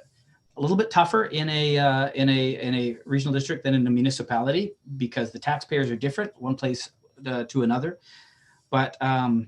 But getting our head around what the social procurement advantages will be for this organization, as the board is indicated that they want us to pursue, that's an area of specialization that really needs to live in one place in our view, as opposed to try to have 4 or 5 or 6 people in our organization being familiar with these areas. Okay. I think at this point, we're at a stage where we're ready to perhaps move on from item D, unless there are any other questions or comments for clarity. And then I think if everyone's like me, I may call a 5 to 10 minute break for the washroom. So if we could have a motion to receive the report for information. Thank you, Director Shannon, seconded by Director Paulson. All those in favor? Motion carried. Okay, so I'd like to maybe have a quick recess until 10 after, just for a bio break, if that's all right with everyone. And we'll be back then. Thanks.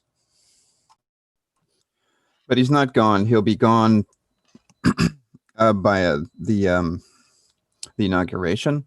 But the Senate can basically bar him from ever running again, which is what the Republicans want, because they find they've gotten everything they want out of him. So they might as well get rid of him. Did you say the Republicans want that he can never run again? Because they don't want to be beholden to the Tea Party Trumpers anymore. Yeah. They want to be proper Republicans now instead of crazy populists. So that's the idea, which I think is a good compromise with the Democrats, given how the Republicans are kind of coasting in the ground right now. They got the wrong conservatives running the ship over there, and they got to get the right ones back. Okay. I don't know that everyone's back, although it looks like we have a quorum of everyone. Okay. Okay, so that brings us to item E. I'm just going to make sure that Douglas, if you're back, please turn on your video. If not, we can wait a bit longer. There we go. Okay, so that brings us back to recommendations for the strategic plan targets, restart, grant, and resources. So these are the actual decisions. So these are the ones that are actually connected to all of the reports that have led up to it. So this is where the rubber meets the road, so to speak. So we can, I do think we should do them in order, given the conversation that we're having. And it looks like they're in the order of the tiers. Is that correct, Douglas? Correct, Mr. Chair. Yeah. So when we talk about each of these specific or individually, any changes we may want to kick forward in regards to the changing of the timeline or changing of how much is allocated, then that's a discussion we should have before it gets moved. Although we can do the whole thing where somebody moves it and then somebody changes it later if we decide. Yeah, we'll just keep it nimble at that point. Just make sure that we're doing what's intended after a conversation. So that brings us to the first recommended item from staff is the Grant and Asset Management Coordinator, which is effective May. So let's discuss that and move forward. Director McNabb. So I really like the concept of putting this to a contract position initially, at least, to find out what the volume of work and expertise required by a single individual is. So I think my recommendation is that we modify that to say a contract position effective May 2021. And okay. I would move that, and somebody can second it if they like that. Okay, Director McNabb and Director Beckett, are you seconding? Okay. Do we have any comments or questions? Director Shannon, and then Director Paulson, and then Douglas. Thank you. Question to Doug or to Doug. Is it beneficial to put a timeline on this, like to say a 2-year contract or a 3-year contract? Just knowing from experience from being on the Ag Development Committee, there are different grants that are different lengths of time, and some of them do take longer, and some of them, if you're going on an annual basis, it's kind of impedes some opportunities that you could be applying for. Mm-hmm. Well, I guess my first question is this a contract as in not an employee? Is that the first distinction I would like to make sure I understand? Correct. So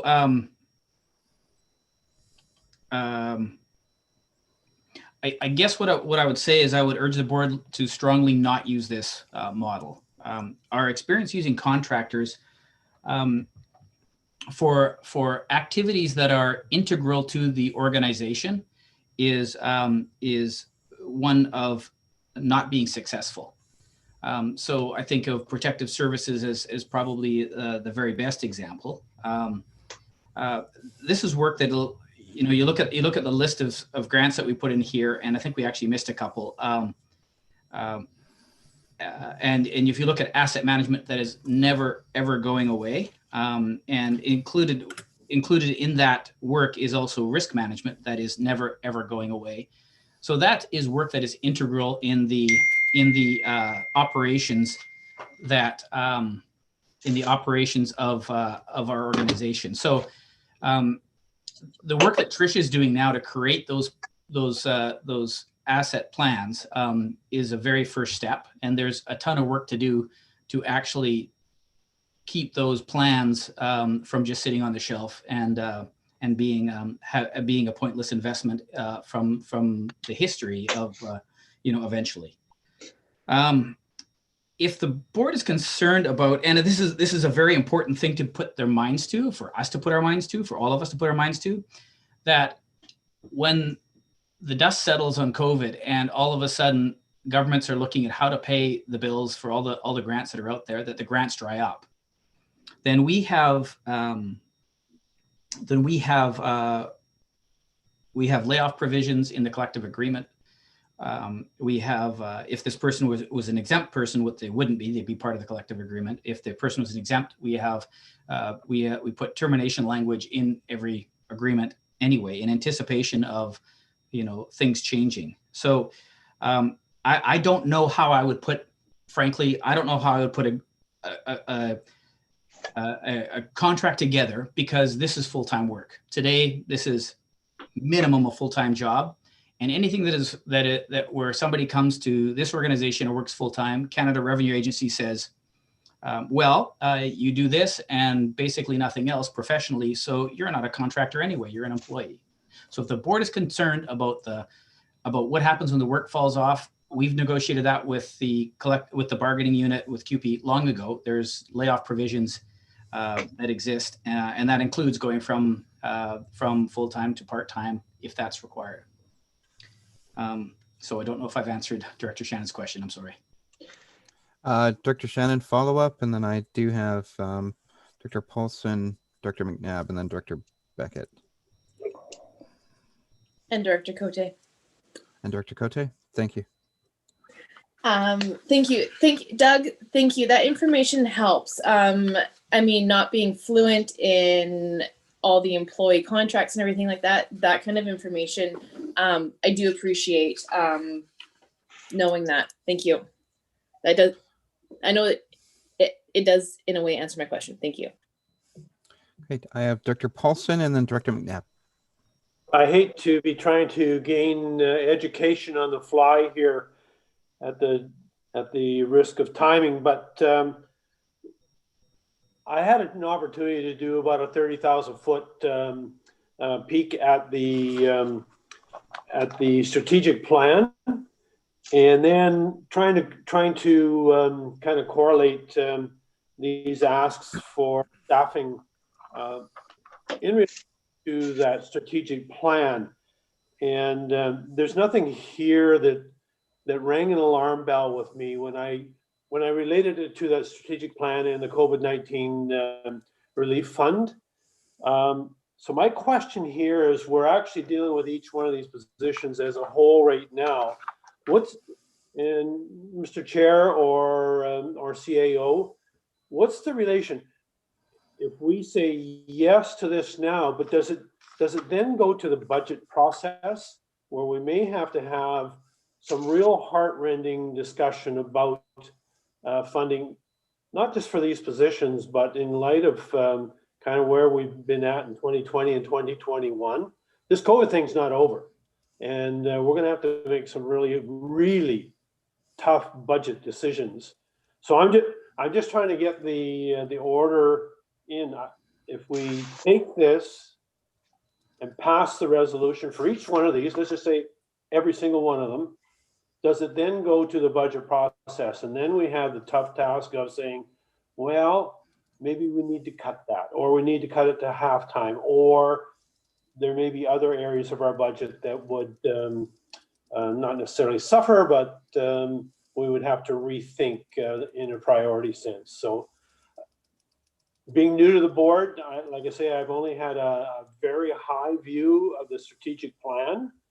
The ask for capacity for our staff to accomplish that strategic plan doesn't look unreasonable to me. If you're going to have a strategic plan, you better have the capacity to meet your goals and dreams there. But I guess at the end of the day, my question is, we okay this, but we're coming into the budget cycle as well.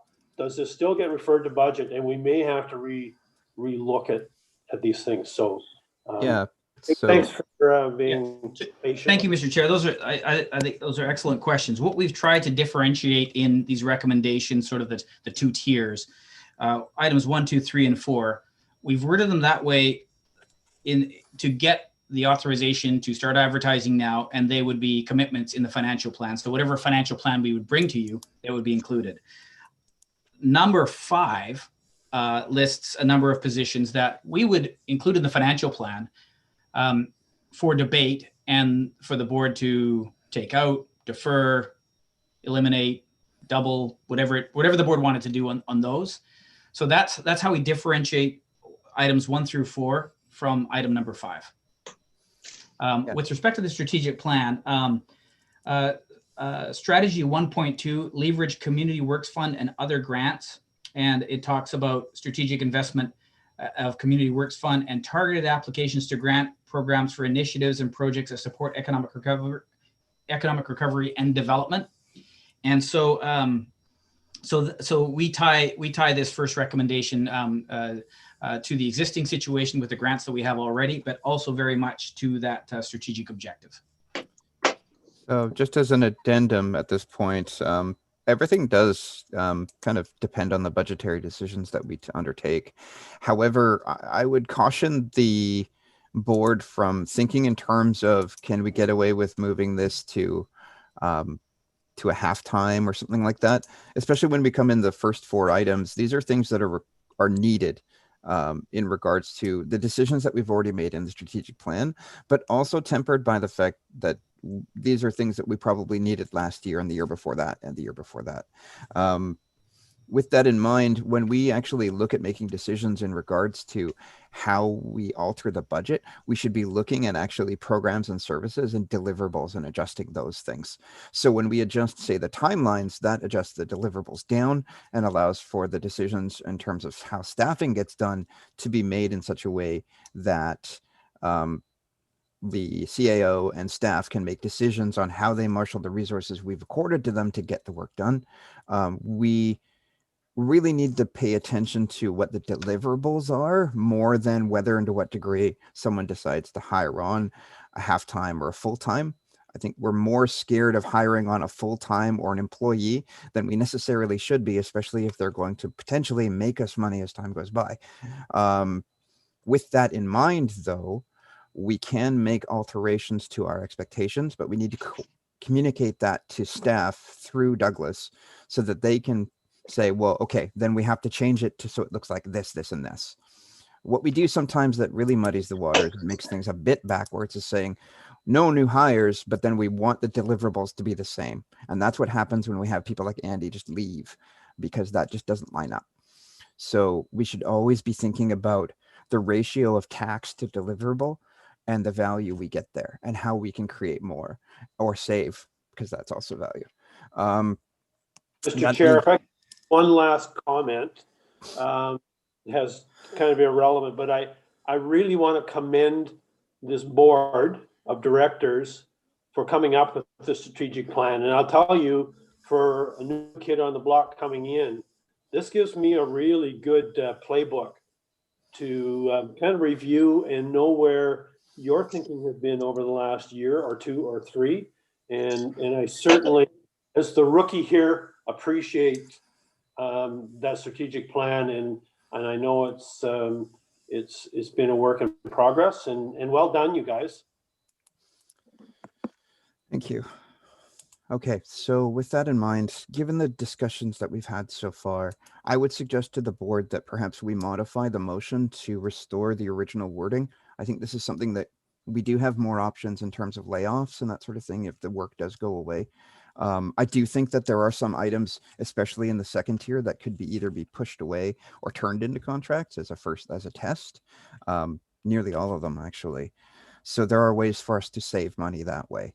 But in terms of especially this one, I would strongly recommend that we go with the recommended wording, because this is an important enough task that will save us money, both in the near term through grants and in the long term through managing assets in a way that will save us and a future generation money.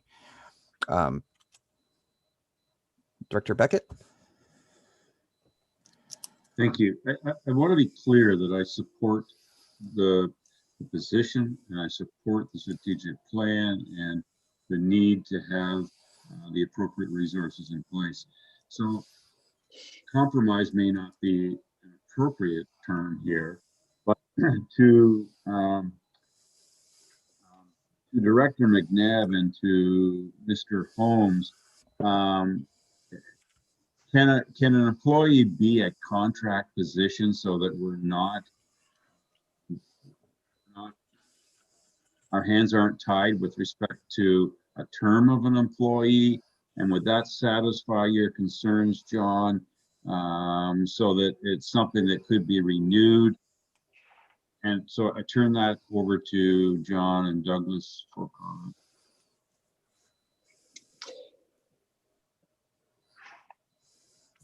Yeah, go ahead, Dr. McNabb. So, and then I mean, my concern is that the specific volume of this work is undefined, I think. I mean, it's been done by so many individuals that trying to quantify it and put it into a one position job. I think we don't really have a grasp on exactly what the scale and quantity and so forth is going to be. So, I mean, if the posting for this job reflects that, then I'm okay with that. But it's not as definite as the accounting position where you have a pretty good grip on exactly what you got to do every day. This is going to take, especially the likelihood being that this is going to be done from home. It's you know, when I look at this budget, the increases to 2021 per area, and I see that Beaver Creek is the highest of all of them. You know, it makes me want to kind of find ways to mitigate that. So anyhow, I mean, I can live with the employee part of it as long as that's understood that you know, we need to quantify it, and we need to respect that within the posting, I think. Douglas, is there the ability to have the employee but make sure that it is reviewed before the next budget cycle to ensure that we can evaluate whether or not it's been successful, specifically this position and the deliverables? Is that something that can be done? Well, you've opened up a broad conversation about roles, Mr. Chair, and the role of the board and the role of me and the managers I rely on. When we brought this forward to you, we've spent literally hundreds of hours trying to anguish over what are the most important things to bring forward to best meet the service delivery needs and the ambitions of the board as we understand them. And when we look at the things that I'm going to Terry's chagrin, I'm going to quote her: "These grants are killing me." Where we've got grants around the organization that you know, a check arrives and she says, "What's this grant for?" And you could say if you want to, well, geez, you guys ought to communicate better. Well, that reflects the rate at which these things are happening and the rate at which business is taking place in the region. And I can tell you that anything that doesn't have an owner, sooner or later, just slides off. And so when I look at these three areas, we say grant and asset management coordinator, it's really risk management as well. If you look at the detailed in the schedule, or the attachment, I guess it was what we called it in this report. It's about 45% grant management, about 30, and then 35 or 30 and 20 or something like that, 30 and 55 or some number like that, about risk management and grant management. The risk management part, so the part of maintaining our policies and our training and our, taking all of the excellent information that MIABC provides to us and making sure that we're reflecting those best practices in our organization, that needs an owner, that needs a home. Something as simple as our property insurance. If we don't maintain the values that we're insuring and a building burns down and we find out that we were recording a value that's really 60% of its replacement cost, then our insurance is a pittance of what we're in a co-insurance problem. There's all these details that aren't particularly interesting to the public, but for the good administration of this organization are things that, that you want us to be responsible for. So when I look at this combination of duties, grant management, risk management, and asset management, there's no question in my mind that there is well in excess of a full-time position here. If we find ourselves in a situation that is completely possible, that 2 or 3 years from now, that the quantity of grants has just dried up, then we have a resource allocation question on our hands. And we have to look around and say, is everybody busy enough? Because if they're not, I will absolutely, there's nothing more disheartening for everybody to be working like crazy and then looking over in the corner and seeing Joe or Jill over there who's got a half-time job but paying full-time for it. I can tell you that'll take the air out of people's tires pretty quick. So I'm completely interested in making sure that everybody's busy. There's no doubt in my mind there's a full-time job here. Okay, so with that in mind, then the discussion becomes the original motion is not what's on the table. It has to do with it being a. Oh, sorry, Director Cote. I checked you off accidentally. Please go ahead. Thanks. I agree with everything that Mr. Holmes just said. From all of the educational sessions at UBCM to educational sessions through Municipal Insurance Association, our assets are our biggest risk and our biggest, our liability and our biggest asset that we can accomplish any business. And if that doesn't require a full-time person, in my opinion, I think we're making a mistake. As was identified, identifying the assets is only just the start.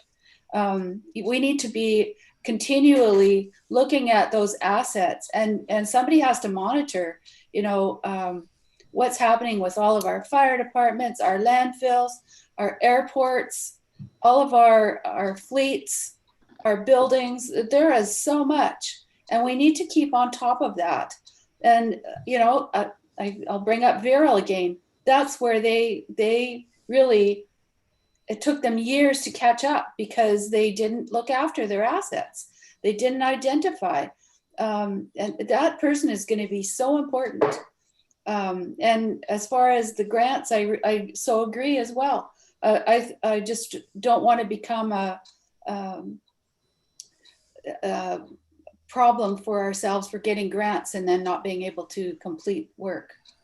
So hopefully those grants are for ongoing commitments that we have already. So anyways, that's my opinion. I really want to see us get a full-time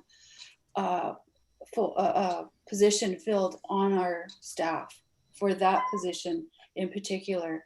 I think it's our #1 priority. Thank you. Okay. So Director McNabb, I seem to remember you had stated that you don't have a problem with it being an employee, but it's more to do with, let's see if there's actually a load, like you're willing to see it for a year or so. Is that something that we can Yep. revert back? Like, I'm just wondering procedurally, do we want to modify the motion and then go somewhere with it that way, or? Sure, let's Yeah. do that. Okay, so I'll just move to modify the motion to be its original wording. Do we have a seconder? Okay, Director Shannon, all those, comments? All those in favor? All opposed? Motion carried. Okay, now it's back to its original. You were going to say something though, Director McNabb. Sorry, I didn't want to No. cut you. No, you're okay. No. Okay, so with that in mind, are there any other final comments? Seeing none, all those in favor? All opposed? Okay, motion carried. Okay, I think the library conversation is really poignant, Director Cote. I think that's something that we do need to keep in mind when we look at actioning and evaluating how we're doing on asset management. So I think maybe we want to do maybe a quarterly or at least every half year check-in on where we're going with that, Douglas. I don't know what would make the most sense. But that brings us to the next item, which is the next motion, which has to do with amending the half-time ESS director to be a permanent full-time protective services coordinator position, which includes ESS director duties. So the use of director in this case has to do with the EOS system. Just for clarification for anybody who may be, we have one person watching us, so there we go. But if you wanted to speak to it, Douglas, please go ahead. I was going to say, yeah, that doesn't mean we've got a 15-member board now. No, not yet. Not yet. Nothing to add, I don't think, on that, Mr. Chair. Except to say, just reiterate what we said earlier on. The way we're structured now, we think we can. The coordination efforts on the West Coast, the continuing to advance our protective services ambitions in the Alberni Valley and in Bamfield, while COVID is taking so much of our time, is a tall order to ask for. So I really think that this is an area that's not only a strategic priority for the board, but something that we owe our citizens. And this would put us in a situation resource-wise to make some positive mileage this year and in the coming years. Thank you. Thank you. Any comments, questions, motions? Director Beckett? To make the motion. Okay, thank you, Director Beckett. Do we have a seconder? Director Roberts? Any further comments? Dr. Shannon? I saw your hand move. Sorry, I'm trying to jump back and forth between like where we are in this part of the agenda and where I'm going back to try and find the Restart Grant numbers. Was this the position where part of it was going to be part of the Restart Grant program? Or am I thinking of something different? This position will be funded in 2021 and 2022 with restart funding. And after that, we would have to evaluate, we would have to come to the board and say where the tax implications were for our emergency services, what areas were benefiting from it at that time. Okay, thank you. Maybe lobby the federal and provincial governments for monies to pay for that sort of thing, given the climate change risks that fires and floods take on. Director Cole and then Director McNabb. And this position will be overseeing the West Coast, the collaborative emergency services. What was the term we're using for it? Go ahead. Mr. Chair, this position would report to Heather. And so in addition to having ESS duties in the Alberni Valley, then Heather would determine how best to use the remaining capacity and her own capacity in terms of out on the West Coast. What I would imagine is that Heather herself would be, as our protective services manager, would probably insert herself more into the early stages of the coordination efforts on the West Coast. But that's a conversation that we'd have to have with our partners at the city as well. I'd want to talk about here's our whole bouquet of resources, and I'd want to talk about that with Tim and what the implications were, et cetera. because we have an existing partnership already. And so those are the types of conversations we would need to understand to put the right people in the right place to move this forward.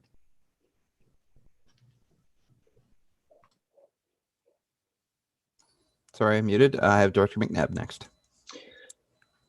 So I just think the recognition has to be there that in the last 5 years, the cost of this program has gone from $60,000 to $200,000.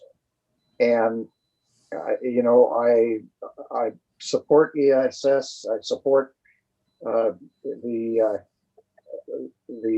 emergency planning, but it is a quantum leap. Okay, thank you for that. Are there any other comments?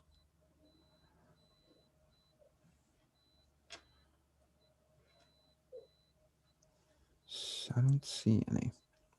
There is a motion here attached.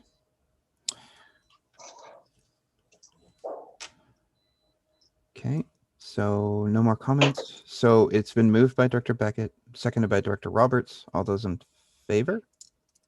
All opposed? Motion carried. Okay, so that brings us to item, sorry, it doesn't have a number. The next item has to do with the landfill supervisor. Douglas, quick overview. Certainly, Mr. Chair. This item is important now for two reasons. We're concerned about the risks of our solid waste management plans and what we've come to understand about our obligations and the gap between our obligations and our ability to meet the obligations. It's also important it'll help define the operations manager, which is currently vacant. And so this will allow us to understand our full set of resources so that we can target certain skills, et cetera, during that recruitment. And finally, as stated, in order to not to be dumping ground for other regions, we've matched our tipping fees that will cover this position without an increase in taxation or further increasing tipping fees. Thank you. That's what I like to hear. Dr. McNabb.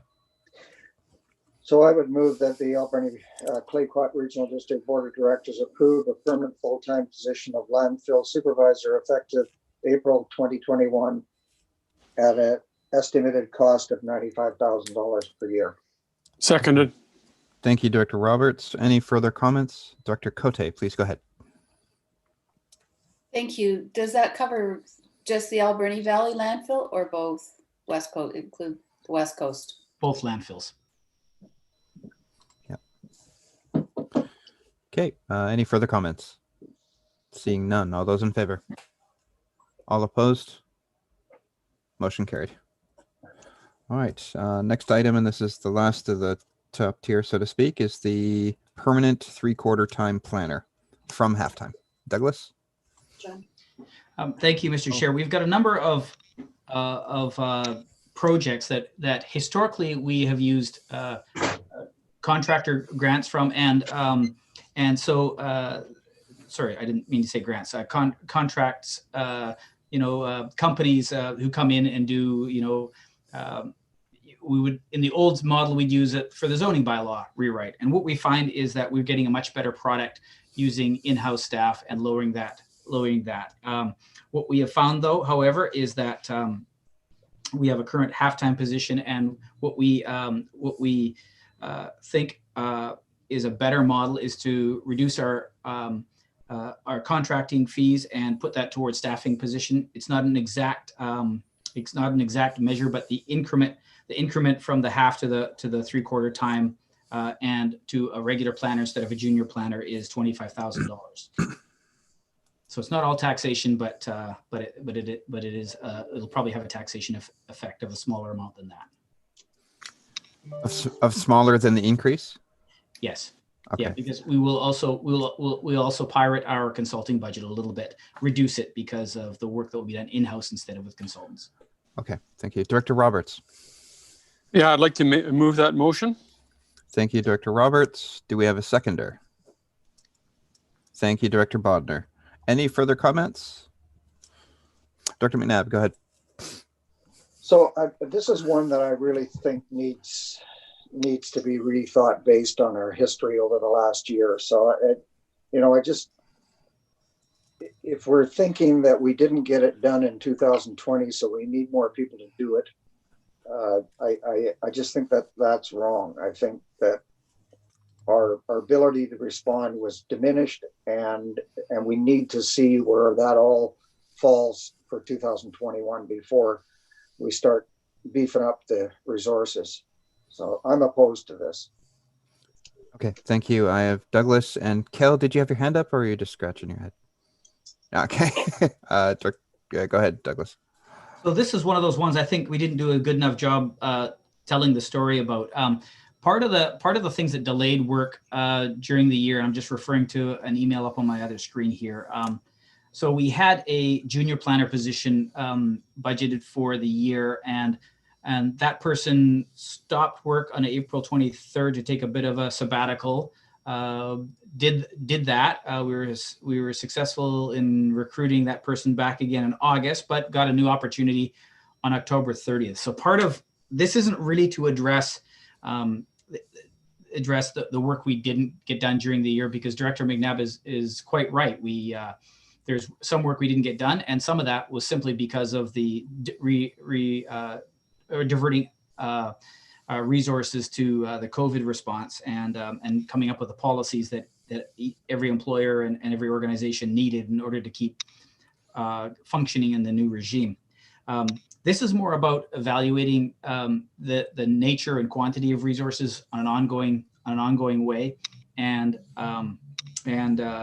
looking at the skills and recognizing the level at which we're asking people to do the work. So that's really what this is about, so again, it's not as large as that. I just don't have the number with me. I'm sorry about sort of the taxation increment. All right, thank you very much for that. Are there any further comments? Okay, seeing none. All those in favor? All opposed? Motion carried. Okay, thank you for that. And that brings us to the next item, which is actually one big motion. So this is going to be a kind of a comprehensive conversation. Dr. McNabb, please go ahead. So why is this one big motion? Doesn't necessarily need to be. We could pull them out separate. Is that correct, Douglas? Mr. Chair, the reason they're one big motion is because we wouldn't be taking any action on it other than including these things in the financial plan, so that when the board receives the financial plan on February 11th, it would see these as well and could debate them as in terms of the financial impact, et cetera. If the board wants to pull out any of these, reduce any of these, the only thing I would offer is that there might be a related recommended adjustment in the targets, for example. If for example, we've heard conversations today by board members about communications. If you wanted to defer or eliminate the communications piece, that would have us to bring back different wording for the communications target in the strategic plan for your consideration, just because these things are to the best of our ability are matched. So, I mean, I would be interested in moving that we move forward with the assistant accountant and the solid waste coordinator now versus deferring it for discussion. So when you say now, you mean like in this meeting, this motion, do those ones for sure? Yes. And then so is there, sorry, just for clarification, is that on the timeline that are in the line? So July 2020. So keep those though. Okay. And then bring the other ones back for discussion later. So the way I'm reading this is that we can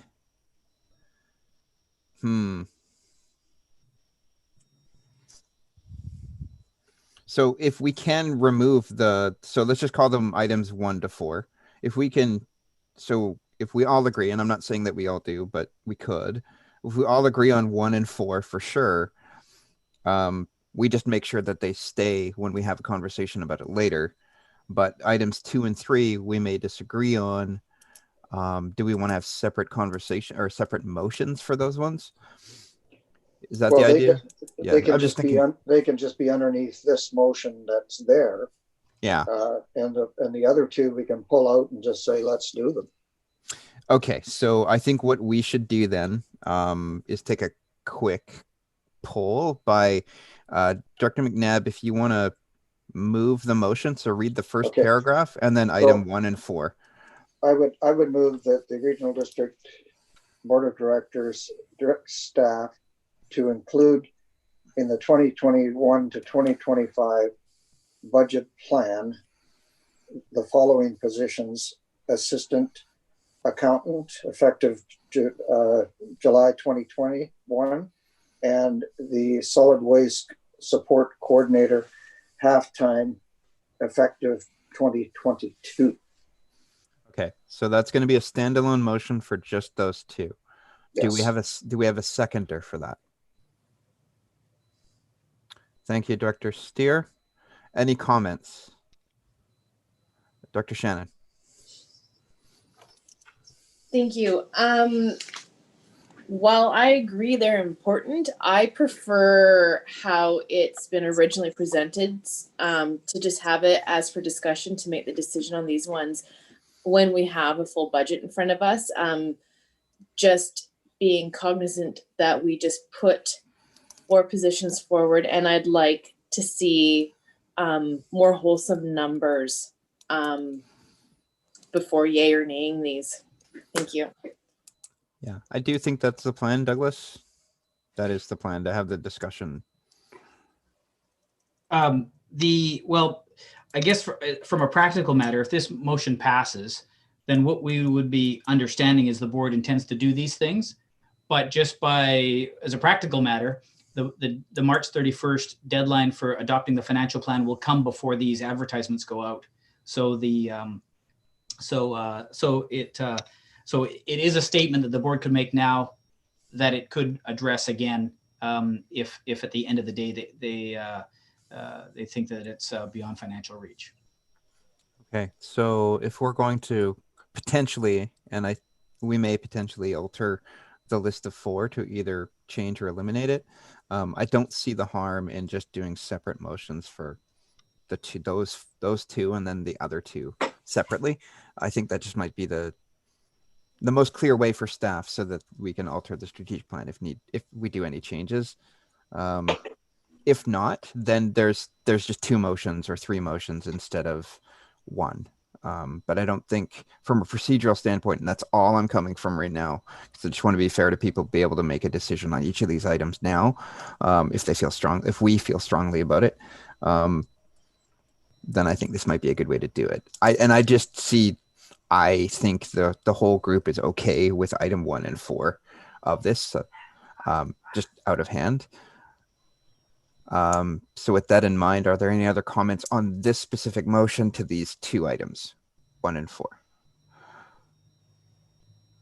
Go ahead, Director Shannon. Thank you. Okay, so I'm just looking for clarification because as I understand it, is we'd be voting in favor of this, not for discussion, but to essentially be putting these 2 up into tier 1, and we're calling it right now, and then the other 2 could still be in discussion for budget. That's how Okay, so the way that I've read it is that even if we passed all of them separately or all as one, they're still up for discussion. We can still technically eliminate them if we wanted to, but that would be a surprise to staff. So it's kind of the same thing. So depending on how you look at it, that may be correct. Yeah, sorry. I just understood it as basically we're discussing it now, so we're not bringing forward for discussion later. That's why I made the comment. I was more comfortable keeping it all for discussion later when we have all the numbers in front of us. I think it's just an early game gut check that if we've thought about it right now and we're like, no, we're not really down for this position now, then they don't have to waste time on working on it. But that may not be the case. It could be all of them move forward. Does that make sense? At least that's my procedural understanding of how this is going. Terry, please go ahead. Just based on the discussion, the way we are thinking, or I was thinking, was we initially, if you would have passed this motion as a whole, we would just have it fully into the financial plan.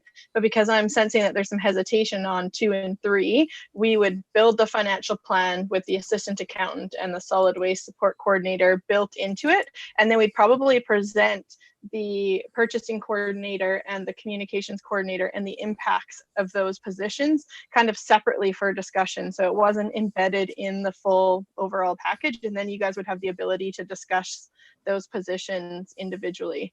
It's not an approach we do all the time because, of course, adding a resource in one area affects a whole bunch of other things. But with those 2 positions in particular, we could do it almost like a business case format. Yeah, okay. That being said, right after this, someone could just move 2 and 3 separately or together, Yep. and it's effectively the same thing. And that's all I'm trying to say. Okay. Okay, so with that in mind, on sub items 1 and 4 on this motion, so that's the first motion. Do we have any further comments? If not, all those in favor? All opposed? Okay, motion carried. So assistant accountant and solid waste support coordinator are put forward, and they will be incorporated into the plan. Now, for the other 2, we can treat them separately or as together, depending on how this is going. Although I think there's a different idea of how these positions will be treated or approached. So, Director McNabb, please go ahead. So I would move that the Albany-Claycott Regional District Board of Directors direct staff to include in the 2021-2025 financial plan for discussion purposes, the following positions. Purchasing coordinator effective 2021 and communications coordinator effective September 2021. Okay, so just in 2 tranches. Dr. Beckett, you second that? Okay. Thank you for that. Any further comments? Dr. Shannon. Thank you. Is this where it would be appropriate to discuss the target dates on these? Yeah, if you wanted to change anything, then it would just be a sub motion. And that would be the way to do it. But just talking about it is separate from making a motion. So by all means, let's just talk about it for now. Yeah, I mean, because this would be 7 then that we're adding to 2021 positions if they all went through. 1 coming up for 2022 that we're gonna have to budget for. I'd be comfortable if we pushed the communications coordinator into the 2022 budget. Okay. Dr. McNabb? So I think that based on this motion, that's totally, we could do that when it comes up for discussion. And, I think that that's a good idea as well. It becomes part of the discussion and we can hear the awesome proposal that staff will put forward, and then we can decide from there. Okay, so have more time to really think about it. So with that in mind, then we can have that discussion later and just look more into it now and get a presentation from staff and just leave it in as stated. So we could have just passed them all. But either way, we still get to look at it. Is that fair? Okay, so with that in mind, then all those in favor? All opposed? Motion carried. Okay, and then there's a few more. The next item is a table. Douglas, if you would just, it's been a while since we've actually gone through the report. If you can just kind of refresh our memory on how this one is different.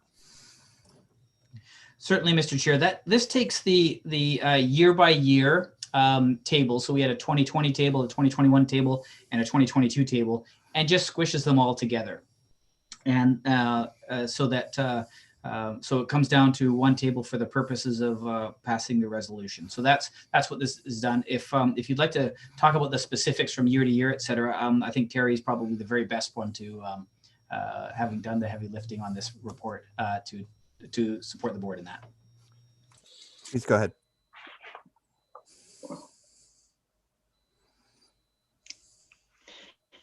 So the approach we took was just to kind of look at the impacts, because there was some significant impacts from COVID for this year, for 2020, sorry.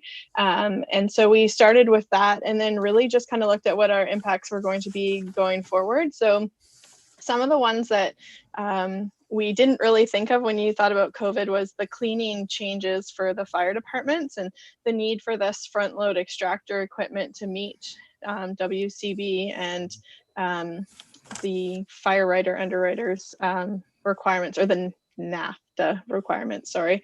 But then we've also had some significant IT costs, and there's a lot of different opportunities for us to engage with the public that we're not taking advantage of right now, like allowing our landfill customers to pay online, or maybe some different mapping opportunities for the public to be able to access our information and those sort of things. So some of that we haven't dove too deep into what that would actually be, which is why we have things such as IT improvements listed as just a bulk number, but were some ideas from staff of where the funds would be appropriately allocated.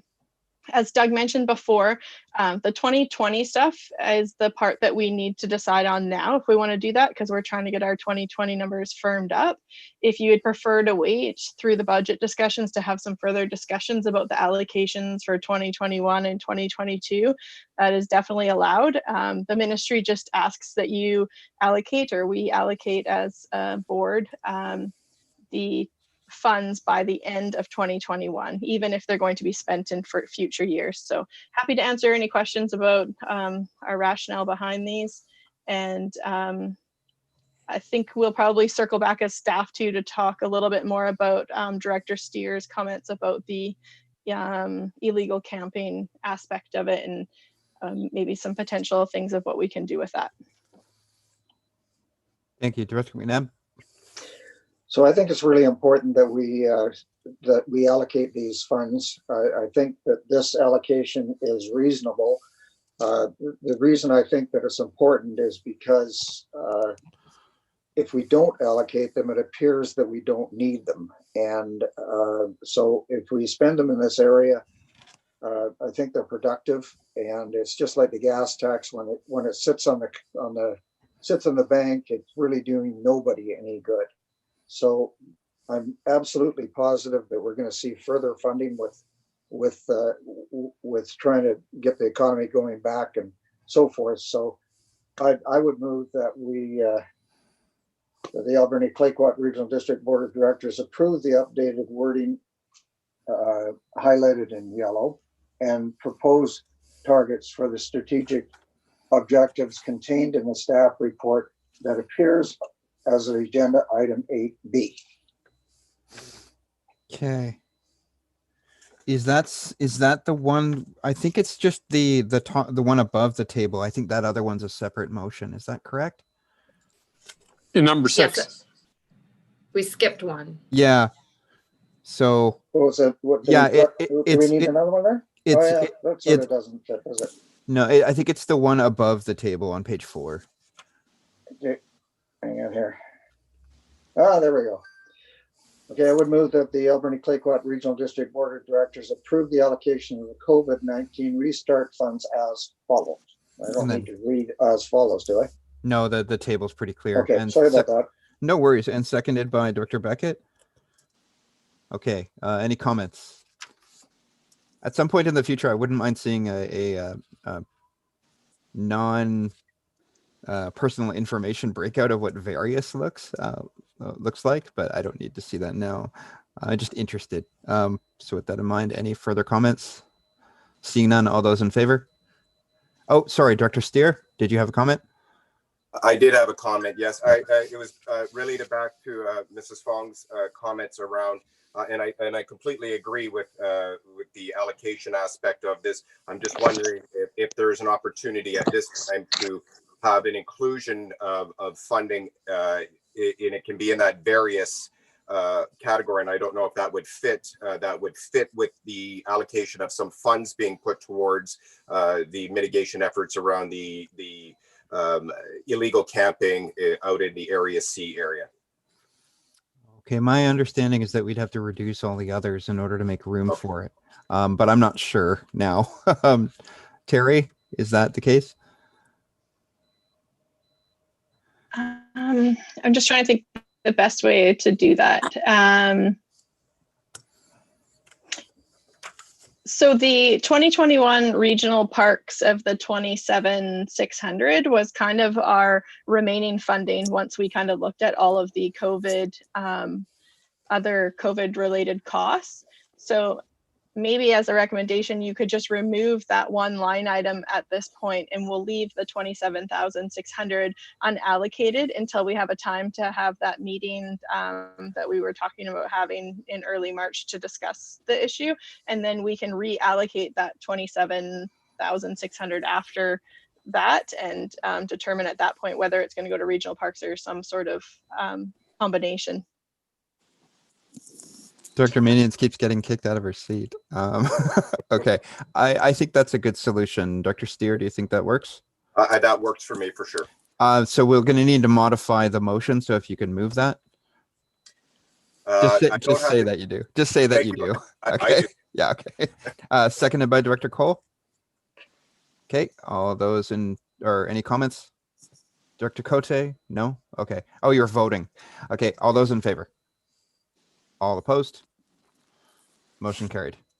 Okay.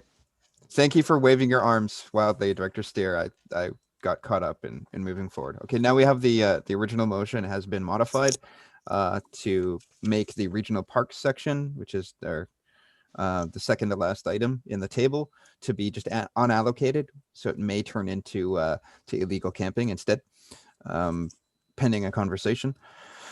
With that in mind, I don't think there are any other comments. So all those in favor? All opposed? Motion carried. Okay. And Director McNabb, would you like to move that other motion that you read out already? Sure, like I said before. Okay, thank you. And do we have a seconder? Okay, Director Cole, thank you. Would anyone like to speak to it? Comments or questions? Director Shannon? Thank you. Again, just looking for clarity that the proposed target dates aren't set in stone by passing this resolution, that we could still look at that during budget. Mr. Chair, the only comment, the answer is yes, with a slight qualification. If the board decides to accelerate a whole bunch of this activity, it just has to be within the ability of the board, of course, the ability of staff to undertake and carry out, et cetera. But I think there's a fair bit of debate to be coming along when the February 11th budget is debated. And of course, those targets would be a parallel conversation. I don't foresee any running of the ball. I think it's all going to be punting. So I don't think that'll be a concern. Dr. Shannon? No, just yeah, thank you. Okay. All those in favor? All opposed? Motion carried. Okay, and finally, the last one. This is the taxation mitigation options on the hospital district. Director McNabb.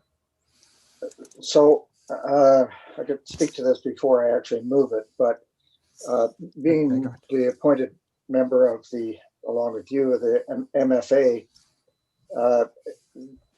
our ability to borrow money to build a hospital facility is really very good, and the rates from MFA are extremely low for municipalities and regional districts. So it's really kind of a pay now or pay later. The retirement for the debt for the West Coast General Hospital is coming up. It's not that far away from us, and also some of the other debt that we've got as the Alberni Valley for the recreational facilities is actually expiring this year. So our ability to reduce the amount of money that we actually put in reserve and, in fact, look at borrowing the money into the future is, I mean, to me, it's totally palatable. For our fire department in the future, this is the way that we're going to go, because the people that are using it are paying for it versus the people that are planning for it are paying for it. So, I mean, it's a different approach than we have been taking, but these capital reserves in a lot of cases sit and sit and sit and sit. Example being the emergency ward of the West Coast General Hospital. We've had that money laying aside for years, and we still don't have it done. You know, the promises are there, but we'll see. So, I mean, I'm comfortable with moving this motion that the Alberni-Clayquat Regional District Board of Directors direct staff to provide taxation mitigation options involving reduced hospital district requisition when presenting the draft 2021-2025 ACRD financial plan in February of 2021. Thank you. Yeah, is that a second, Director Shannon? Okay. And comments? Dr. Steer. Thank you, Chair. I do respect the view that was pointed out. I would also, and it is unfortunate, it is unfortunate that those types of reserve funds aren't used in an expedient manner, but I do believe in this case where there is a very clear objective that these funds will be allocated for, and that in the understanding with the provincial government in my discussions with VHA and the way that we move forward on these projects is that it is a show of good faith and an understanding that we take this very seriously. And I do believe that in the immediacy of the needs, that we reallocating these types of reserve funds is short term and not really a long term picture. And I believe that we have to maintain those types of reserves, specifically in this area, because this has been an ongoing issue. And as I agree that the debt, I believe it was CAO Holmes that pointed out the poster child for good debt is hospitals. At the same time, we have to be cognizant of the fact that this will be a high ticket item, and that anything that we can do to mitigate those borrowing costs into the future is something that I think is prudent for us to be doing at this time for the whole region. And that is my viewpoint on this. Thank you for that. That's well stated. So are there any other comments, Dr. Cole?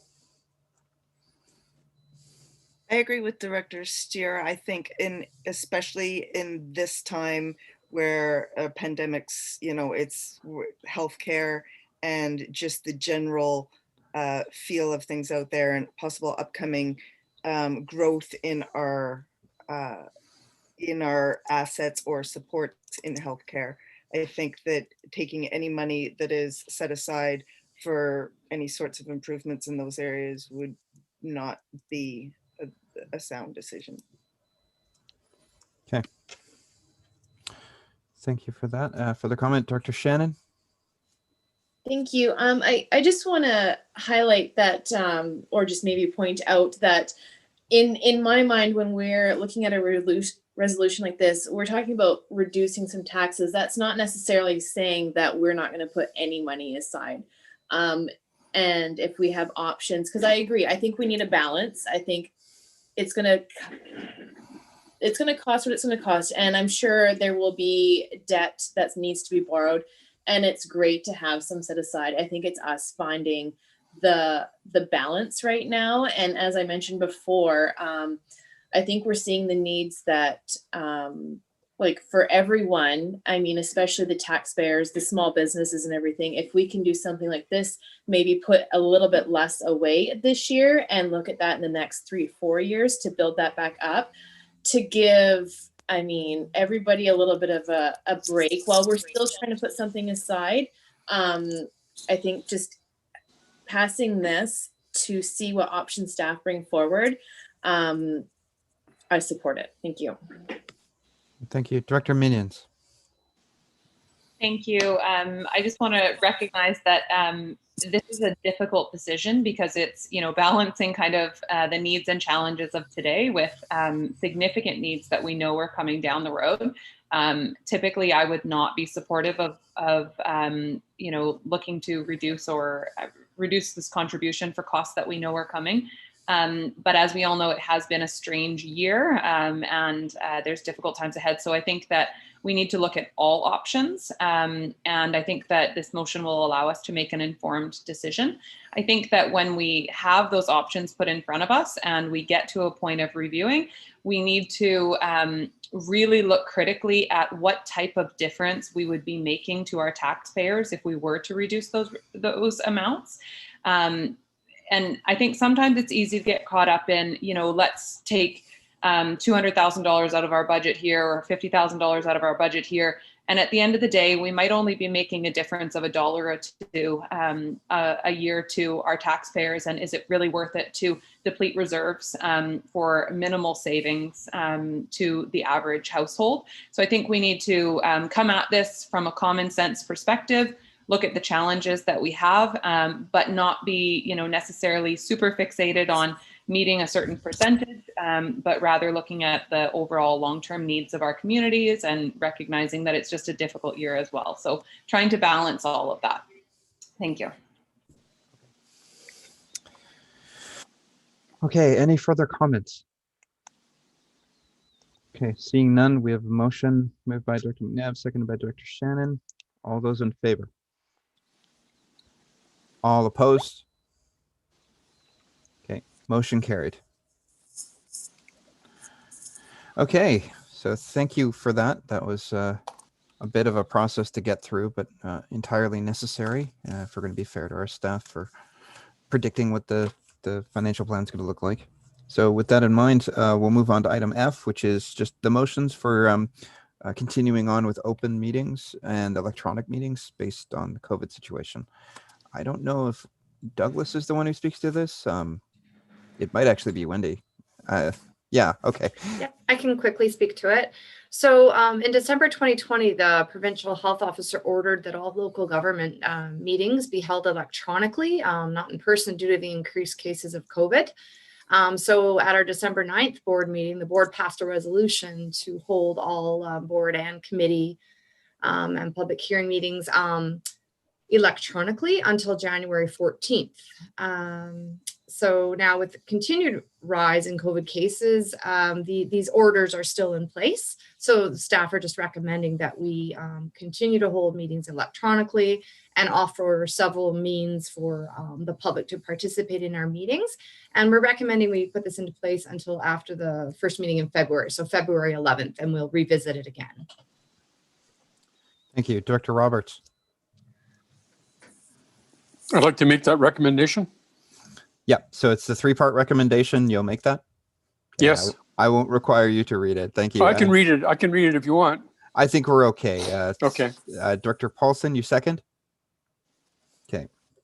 As long as that's clear to everyone on the call, then I think we're okay. And this is our first meeting back after the holidays, so it's a long agenda. So normally we would read it all out, but this one should be all right. With that in mind, all those in favor? All opposed? Motion carried. Okay, that brings us to item G, Revenue Anticipation Borrowing Bylaw, number F1151. This would be Terry, I assume, and it's a 3-4-parter. Yes, yeah. So just the annual bylaw to allow us to borrow funds in anticipation of our the money that we receive in late July, beginning of August. So in 2020, we did have to use it, but only for a few days here and there. And it just depends on the collectability of our user fees and other grants that are coming through. So just the 4 readings of the bylaw, please. Great, thank you. Director McNabb. So before I move this, I just wanted to ask a question about delinquent taxation. So what was our experience for 2020? So we don't collect the taxes. The 3 municipal partners all had to pay on time. And my understanding from conversations with them was it was a relatively average year. We do have our utility billing, and we transfer to taxes the amount that are outstanding at the end of the year. We're just finishing that up right now, but it doesn't appear to be any higher than any other year. About 1/3 of people let their stuff roll onto taxes every year. And I'm not sure if that's just a desire not to pay or what, but it seems pretty standard again for 2020. And Mr. Chair, I would add that the rural areas are collected by the province for us, and they send us the money no matter what, and they look after the tax sale. Good. Thanks. Okay, I would move that it's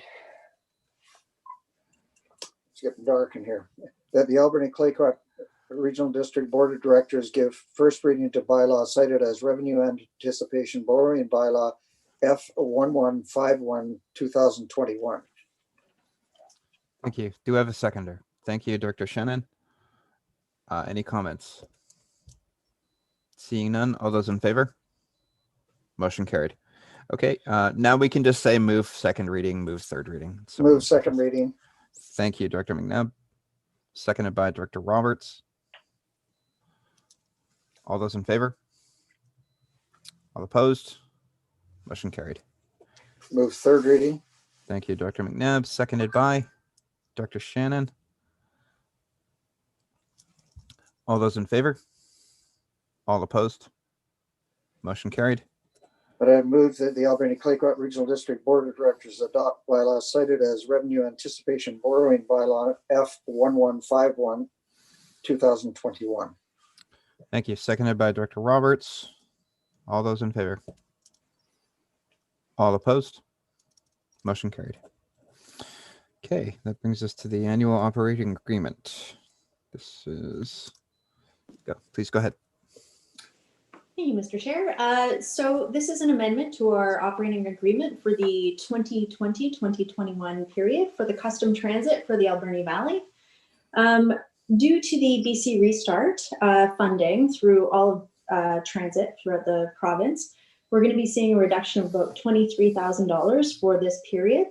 As well, there was a reduction in operating costs because they waived the lease fees for 6 months. So we've seen a reduction from the original amount, which was about $195,000 to $142,000. So that's a good news story. We will adopt this and update the financial, if this is adopted, we will update the financial plan and you will see the results shortly. Great to hear. Would anyone like to move the motion? Thank you, Director Shannon, seconded by Director Cote. Does anyone have any comments? Seeing none. Oh, Director Cole, go ahead. I would just like to confirm that this doesn't change anything with the anticipation timelines for the West Coast Transit business. This specifically does not. We are working on the West Coast Transit separately. And I do hope to get an update to you shortly about this, which the project, I think, depending on what your last update was, may be slightly delayed, but we will have an update to you shortly. Thank you. Any further comments? Seeing none, all those in favor? All opposed? Motion carried. Okay, that brings us to item I, which is UBCM Emergency Support Services Grant Application. Go ahead, Heather. Thank you. Good afternoon, everyone. So this is a grant opportunity through UBCM for emergency support services. Staff are recommending that the ACRD partner with the City of Port Alberni on this grant opportunity. Each local government can put in one application for $25,000. If you partner, you can apply for up to $50,000. So this grant will focus on emergency supplies in the event of an evacuation in the Alberni Valley, would allow us to develop or gather quite a bit of supplies for a mobile reception center. So that is the recommendation before you. Okay, thank you. So it looks like there's two motions here. Yeah.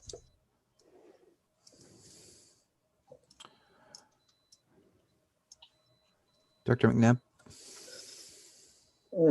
Sorry. I'd move that the Alberni-Claycott Regional District Board of Directors partner with the City of Port Alberni on a grant through the Union of BC Municipalities Community Emergency Preparedness Program Fund for Emergency Support Services. Thank you. Do we have a seconder? It's okay. Thank you, Director Beckett. Any further comments? Dr. Cote? Thank you. So it's further, is it in the next report that, oh, I'm getting lost here. Emergency support services. So is that for specifically for a person or what is that for?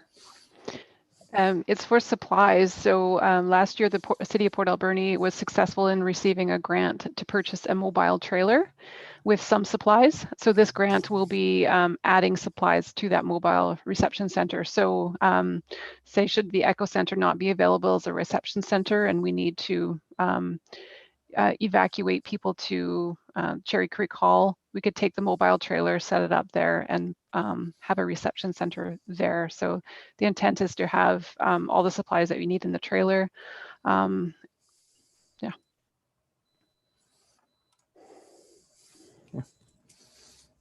Okay, seeing no further comments, all those in favor? All opposed? Motion carried. All right, and part 2, Director McNabb. Oh, you're muted though. I would move that the Alberni-Claycott Regional District Board of Directors authorize the City of Port Alberni to apply to the Union of BC Municipalities Community Emergency Preparedness Fund for emergency support services to receive and manage grant funding on behalf of the Alberni-Claycott Regional District. Thank you. Seconded by Director Shannon. Comments? Seeing none, all those in favor? All opposed? Motion carried. Okay, item J, COVID-19 Resilience Infrastructure CVERS grant application. Alex, please go ahead. Thank you. So this is a grant opportunity through the BC COVID-19 Resilience Infrastructure Stream. Staff are recommending that the regional district apply for a $94,800 grant through the grant program to build a more accessible front entrance to the office and make some improvements to the parking lot lighting as well as drainage.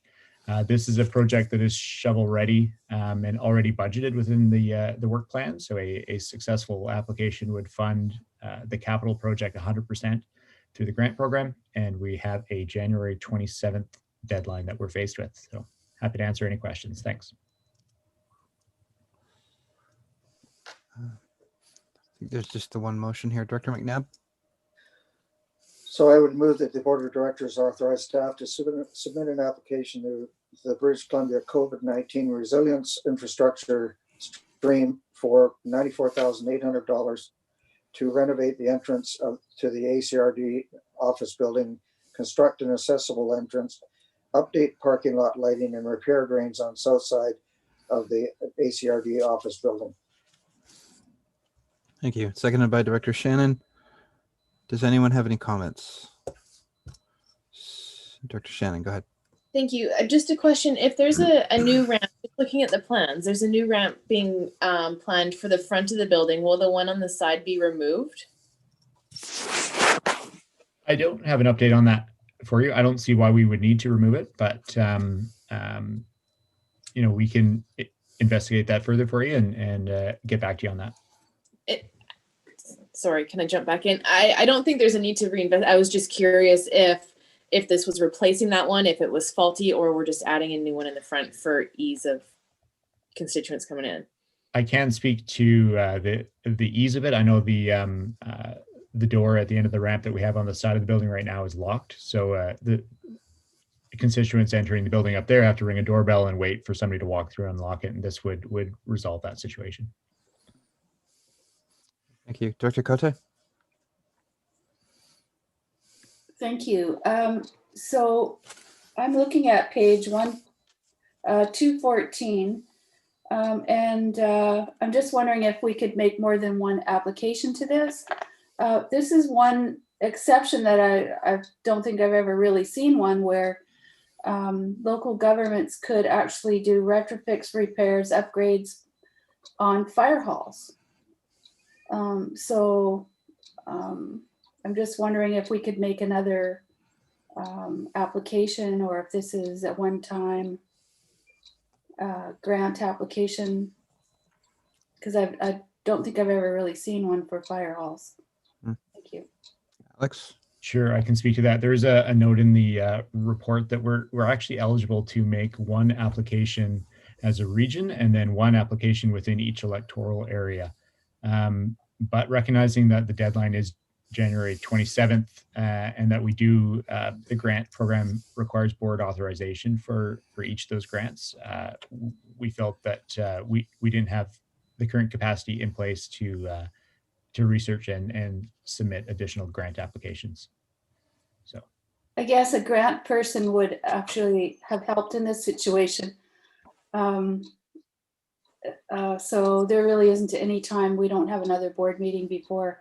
So I'm thinking that fire halls would be eligible for things like generators possibly, or I know that our fire hall wanted to have a ramp put up so that to the upstairs, so that people, because people vote in that fire hall, that type of thing. So I guess it's too late then. And do you know if this grant will be coming back again at any time in the future? Mr. Chair, I don't think we have any insights on what's going to happen in the future. They seem to pop up with very short deadlines, et cetera.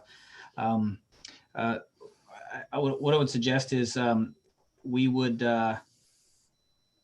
it's 2 weeks between now and the deadline, which coincidentally is the next board meeting.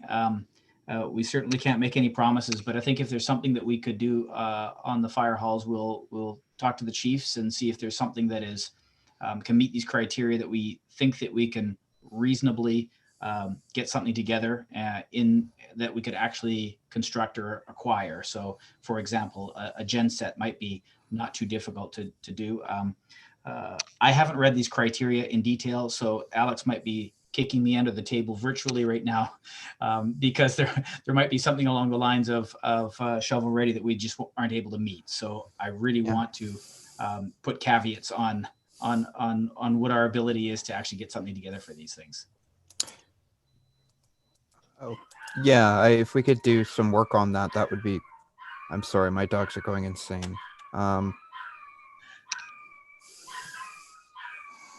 Okay. If we could actually maybe investigate what we can do in regards to.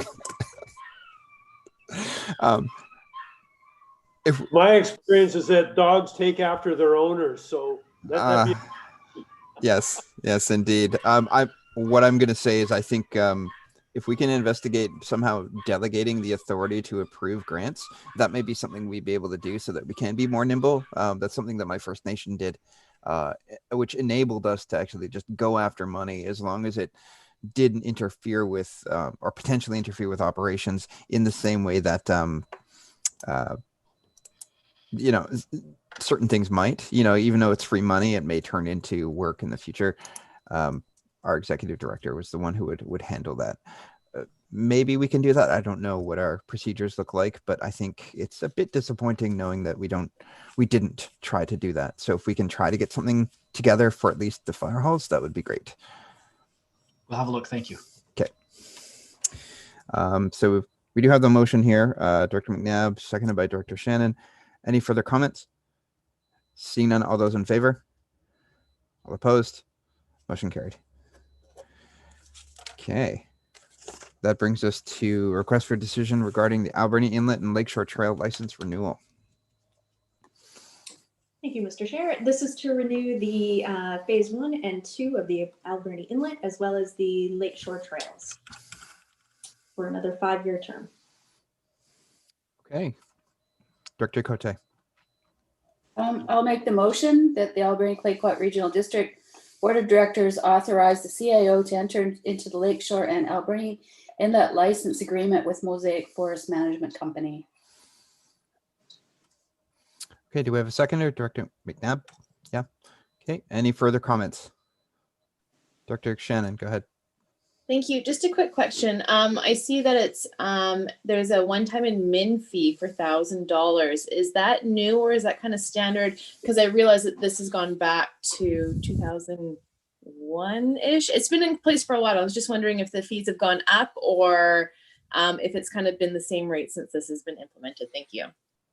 I don't believe there's been a change. Michael did prepare this and I did not ask, so I can look into that. $1,000 over 5 years is reasonable for the amount of land that we are licensing, I would say. Okay, any further comment? Seeing none. All those in favor? All opposed? Motion carried. Great. Okay, that brings us to item L, which is resolutions for consideration at the AVICC Virtual Convention 2021. I can speak to this quickly, Mr. Chair. So the AVICC has put out a call for resolutions for consideration at this year's convention, which a date hasn't been set, but it will be held virtually due to COVID. The deadline to submit to AVICC resolutions for consideration is February 26th. So staff are requesting that any board of directors that have topics they'd like to the board to consider, that they get it to myself no later than January 26th. That will give staff enough time to prepare the resolution as well as the required background information. And then we'll bring those back for consideration by the board on February the 10th. It should be noted that topics must be relevant to other local governments within AVICC area rather than specific to just one local government. Thank you.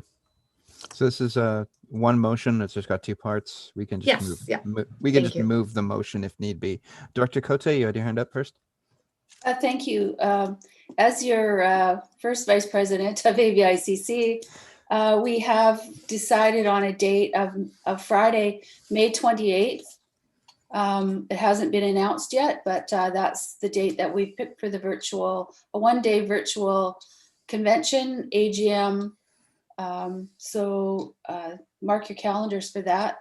Resolutions, UBCM has actually asked us to kind of group resolutions this year going to UBCM, so that they said that in conversations with the province, it makes a lot more sense to have focused resolutions going in so that they can be actually have some action to them. When you have 100+ resolutions coming that some are the same and some are not, it makes it very difficult to actually take action on those resolutions. So we're looking at trying to group them. I'm not sure how the membership will appreciate that so much, but that's the way that UBCM is asking us to move the resolutions forward this year. And AVICC was actually debating whether we wanted to put out a notice saying to please limit the amount of resolutions coming forward, because typically Victoria has many. So we've never been that bad. So that's all. Thank you. And would you like me to move the motion? If you'd like to, that'd be lovely. I'll move the motion. All right. Thank you, Dr. Cote. Can you address that specifically to Councillor Ben Isett, or is that out of board? Okay. No. I know. Do we have a seconder for the motion? Thank you, Dr. McNabb. Okay. All those in favor? All opposed? The motion carried. All right. Thank you. That brings us to planning matters. So we need folks to stick around, but Alex, please take it away. Thank you, Mr. Chair. So we have before you a temporary use permit application to allow for the continued operation of a short-term vacation rental of the house located at 212 Albion Crescent in Millstream. Neighboring property owners and residents were notified, and 3 letters of support were received, 2 of which are included as late items in your agenda. And happy to answer any questions about this one. Thank you.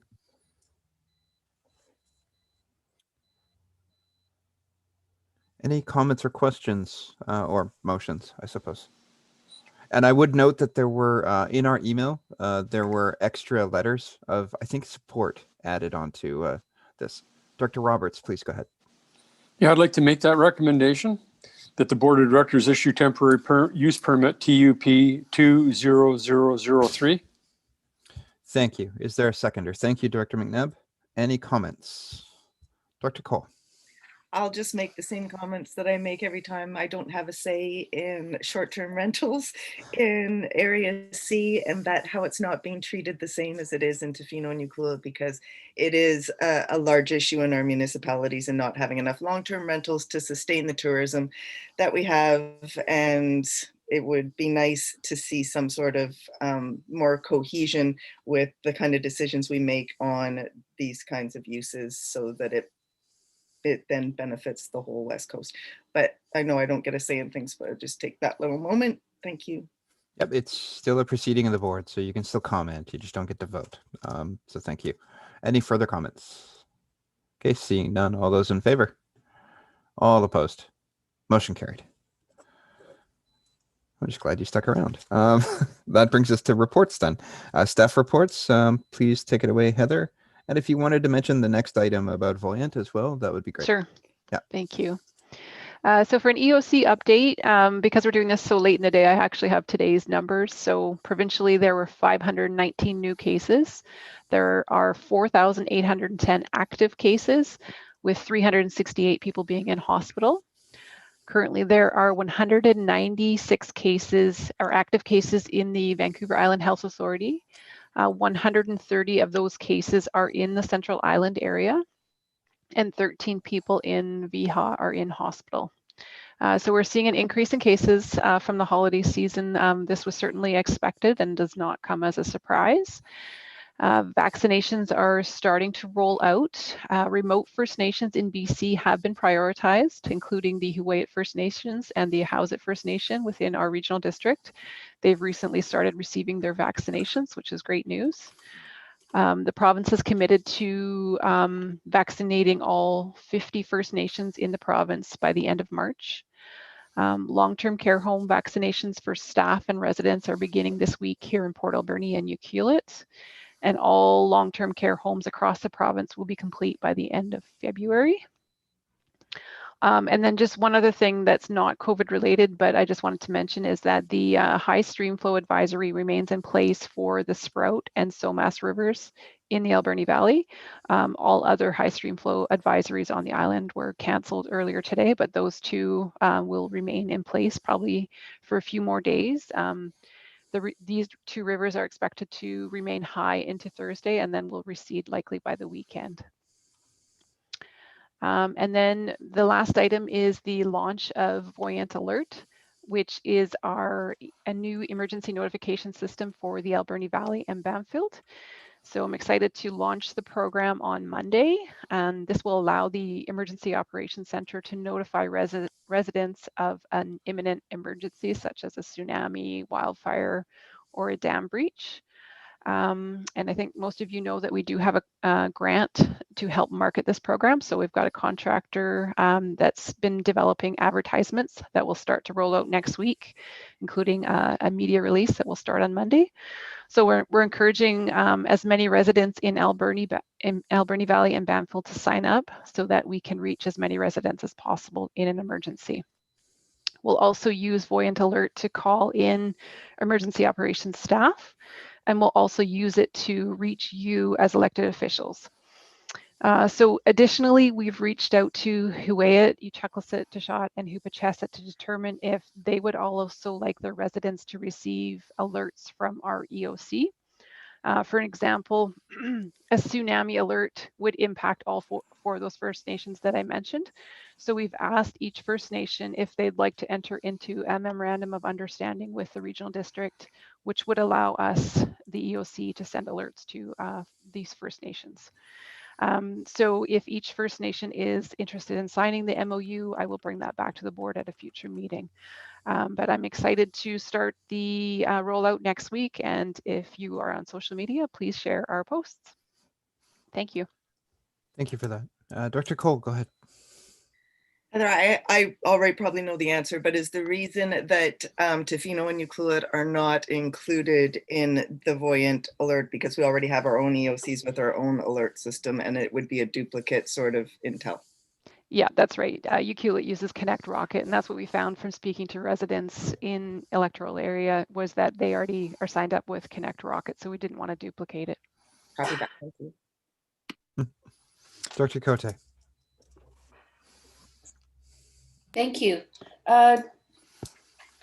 Talking about the high water, there's a flood issue at Sprout Lake and in other areas as well, and it's all related to culverts, flood culverts, and I don't know if this is an issue for emergency planning or, but it is an issue where properties are flooding because of plug culverts. And with the continued rain, it's getting to be a higher threshold of problem. Thanks. For sure. So if residents do have issues with plug culverts, if they're on the Ministry of Transportation right-of-way, main road contracting would be the first call. If there's calls being made and there isn't any action, then please let me know. I'll call you later because there's Okay. no action. Okay, thank you. Any further comments or questions? We can also just move to receive the reports. Thank you, Director McNabb. Director Shannon? Okay, I assume that's moving then, seconding then. Any further comments? Seeing none. All those in favor? Motion carried. All right, thank you very much, Heather. That brings us to committee reports, of which there are none. There's nothing else except for question period. We seem to have lost our one attendee. Are there any emails, Wendy, with questions? You are muted. There we go. Sorry about that. No, we have not received any questions or comments today with respecting the agenda. Okay, then I'd like to have someone move to recess the meeting to go into the regional hospital district. Okay, thank you, Director Shannon, seconded by Director Bodner. All those in favor? Motion carried.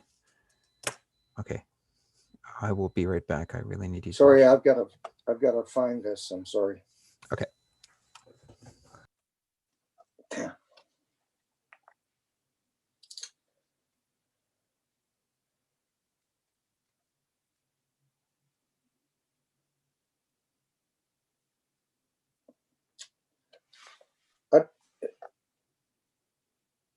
I don't have regional hospital district on here.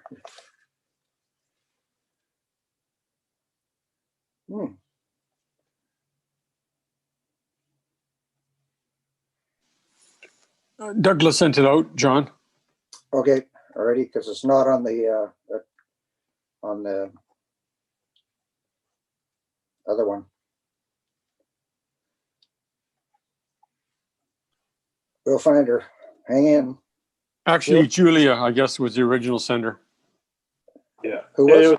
You can also get it off the website. If you go to the website and go to today's date, you can pull it up there. I just did that. Yeah, it's at the bottom. So if you go to today's date and scroll down, but I can also email it to you quickly. Okay, 2 seconds. I'll get there. Got 3 of these things going, so. No, it's not on there.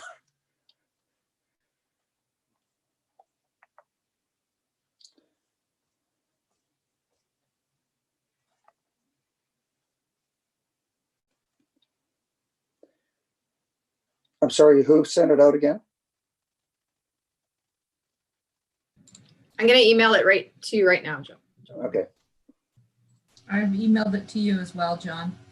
Okay, well, I should get it. There it is. Sorry about that. Had it up before, but it disappeared.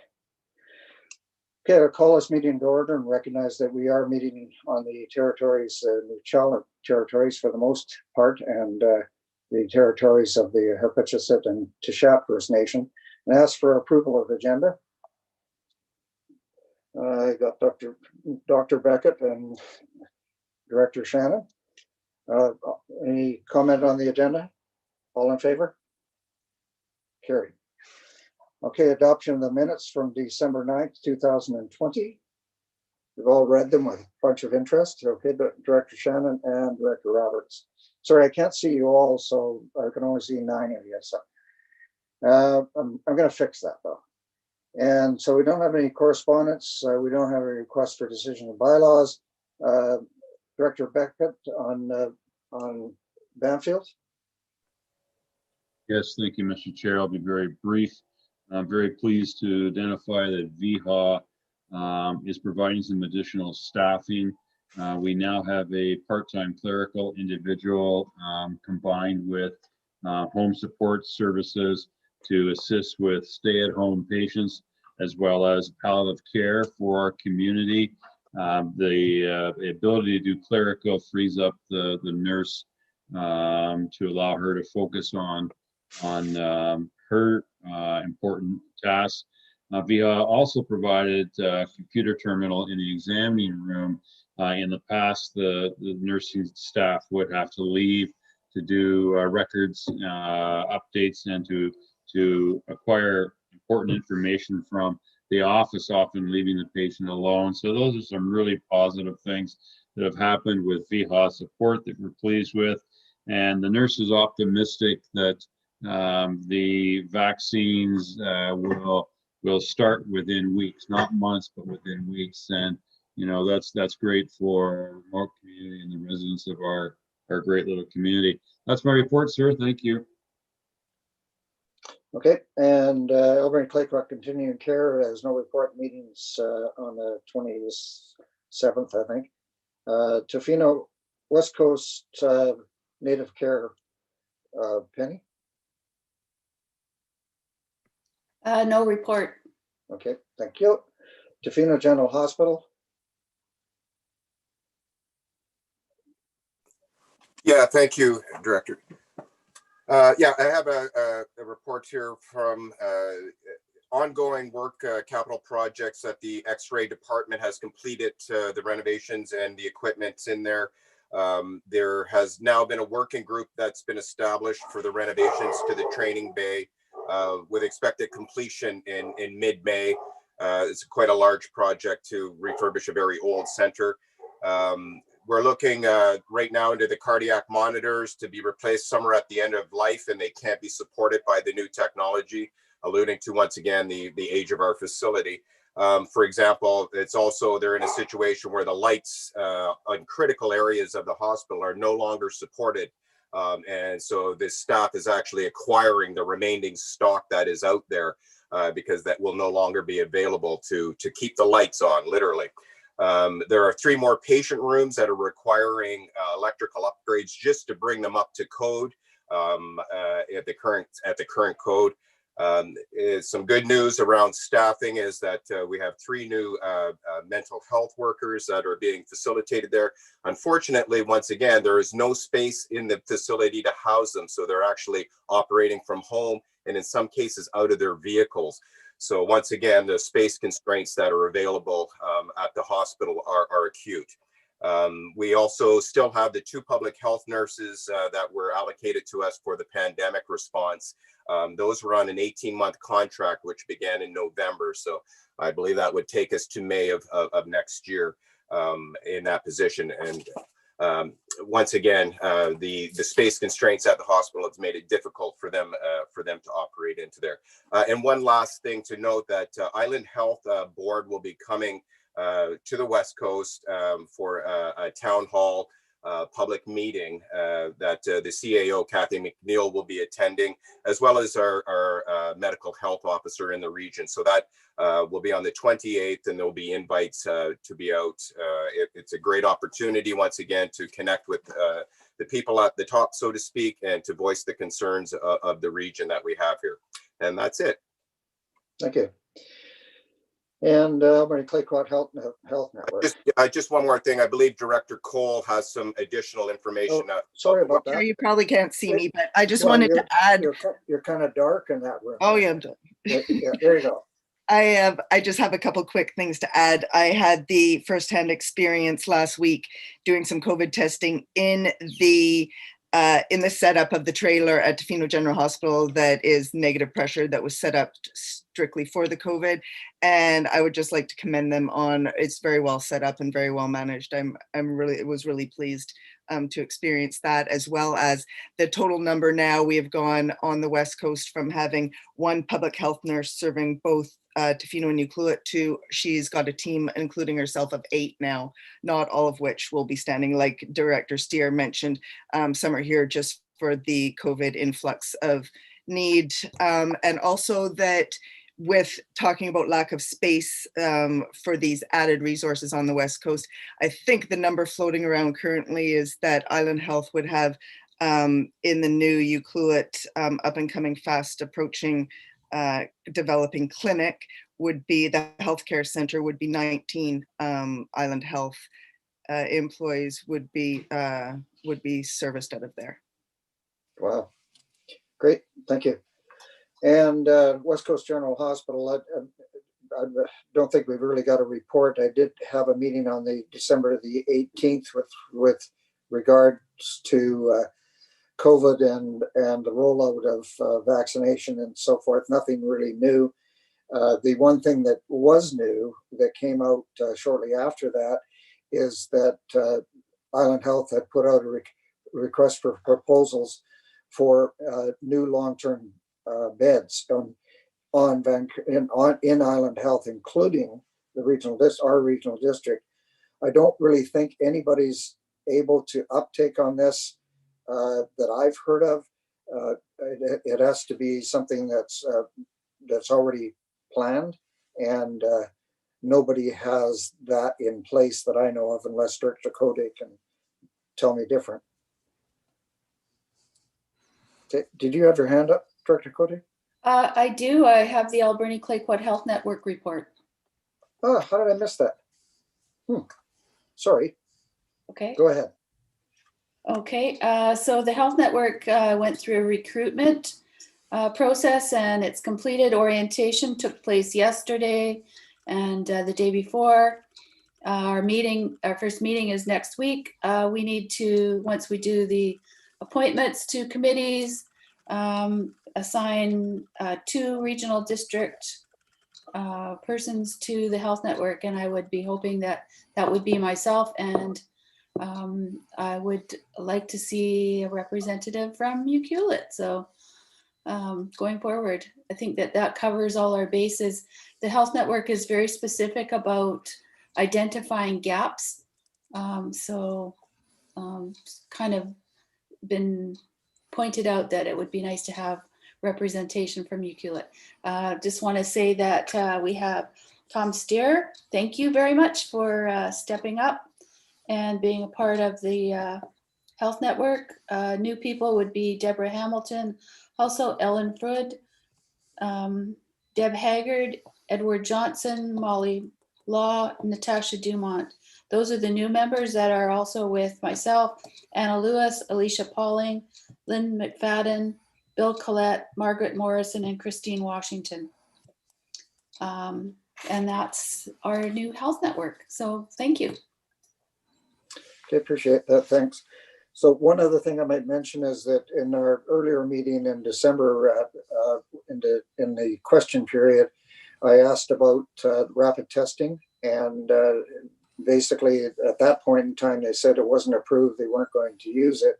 And now it appears that Island Health is moving towards approving it. And that's a good thing, because the long-term care facilities really want it to be available for staff and for the residents as well. But staff is a big deal, where they have to do the standard testing, and it takes 36 hours to get a report back.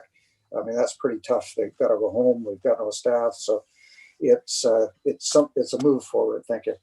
So, is there anything else? Yeah. Oh, sorry, Kel.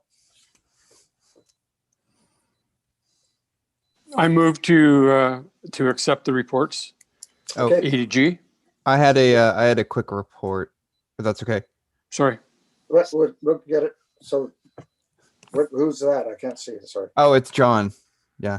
Okay, go ahead, John. Yeah, I just wanted to quickly state that as Heather reported during the board meeting, Kuwait did get a raft of vaccines for the residents of Anakla village. So it's not the entirety of the First Nation, because about 85% of our people live away from our territory. It was only the people who are seen as more acutely vulnerable to the COVID virus because of remoteness, that they're the ones who are getting the vaccine. Other citizens who live away from our home territory are just a part of general population, unless they're frontline workers or something like that. On the Alberni Clayoquot Health Network, Edward Johnson is actually a member of council for Huet, so we're glad to be participating there. And he's great, Penny. You're gonna love him. And thank you. I'm all done. Okay, appreciate it. Thank you. Motion to receive reports. We got Kel's moved it. Somebody seconded it. So we got people all over the place. We'll take Diane. Okay, all in favor? Anybody opposed? Want to stay around for a while? We have no late business that I know of. We have nobody online for question period, so we're motion to adjourn. And Kel and Tanya. So all in favor? There we go. We're done. Okay, so that brings us to the reconvening at 4:59. I'm aware of the time. My apologies, everyone. That brings us to the in-camera portion of the agenda. So I'll read out the motion and then we can move from there. So the motion is to close the meeting to the public as per the community charter under sections 91J, information that is prohibited or information that if it were presented in a document would be prohibited from disclosure under section 21 of the Freedom of Information and Protection of Privacy Act, and B, 21(1)(a)(1) and 2 of FOIPA. The head of a public body must refuse to disclose to an applicant information that would be reveal trade secrets of a third party or commercial, financial, labor relations, scientific, or technical information of or about a third party. So could we get someone to move that? So second. Thank you, Shannon, or Dr. Shannon and Dr. McNabb. All those in favor?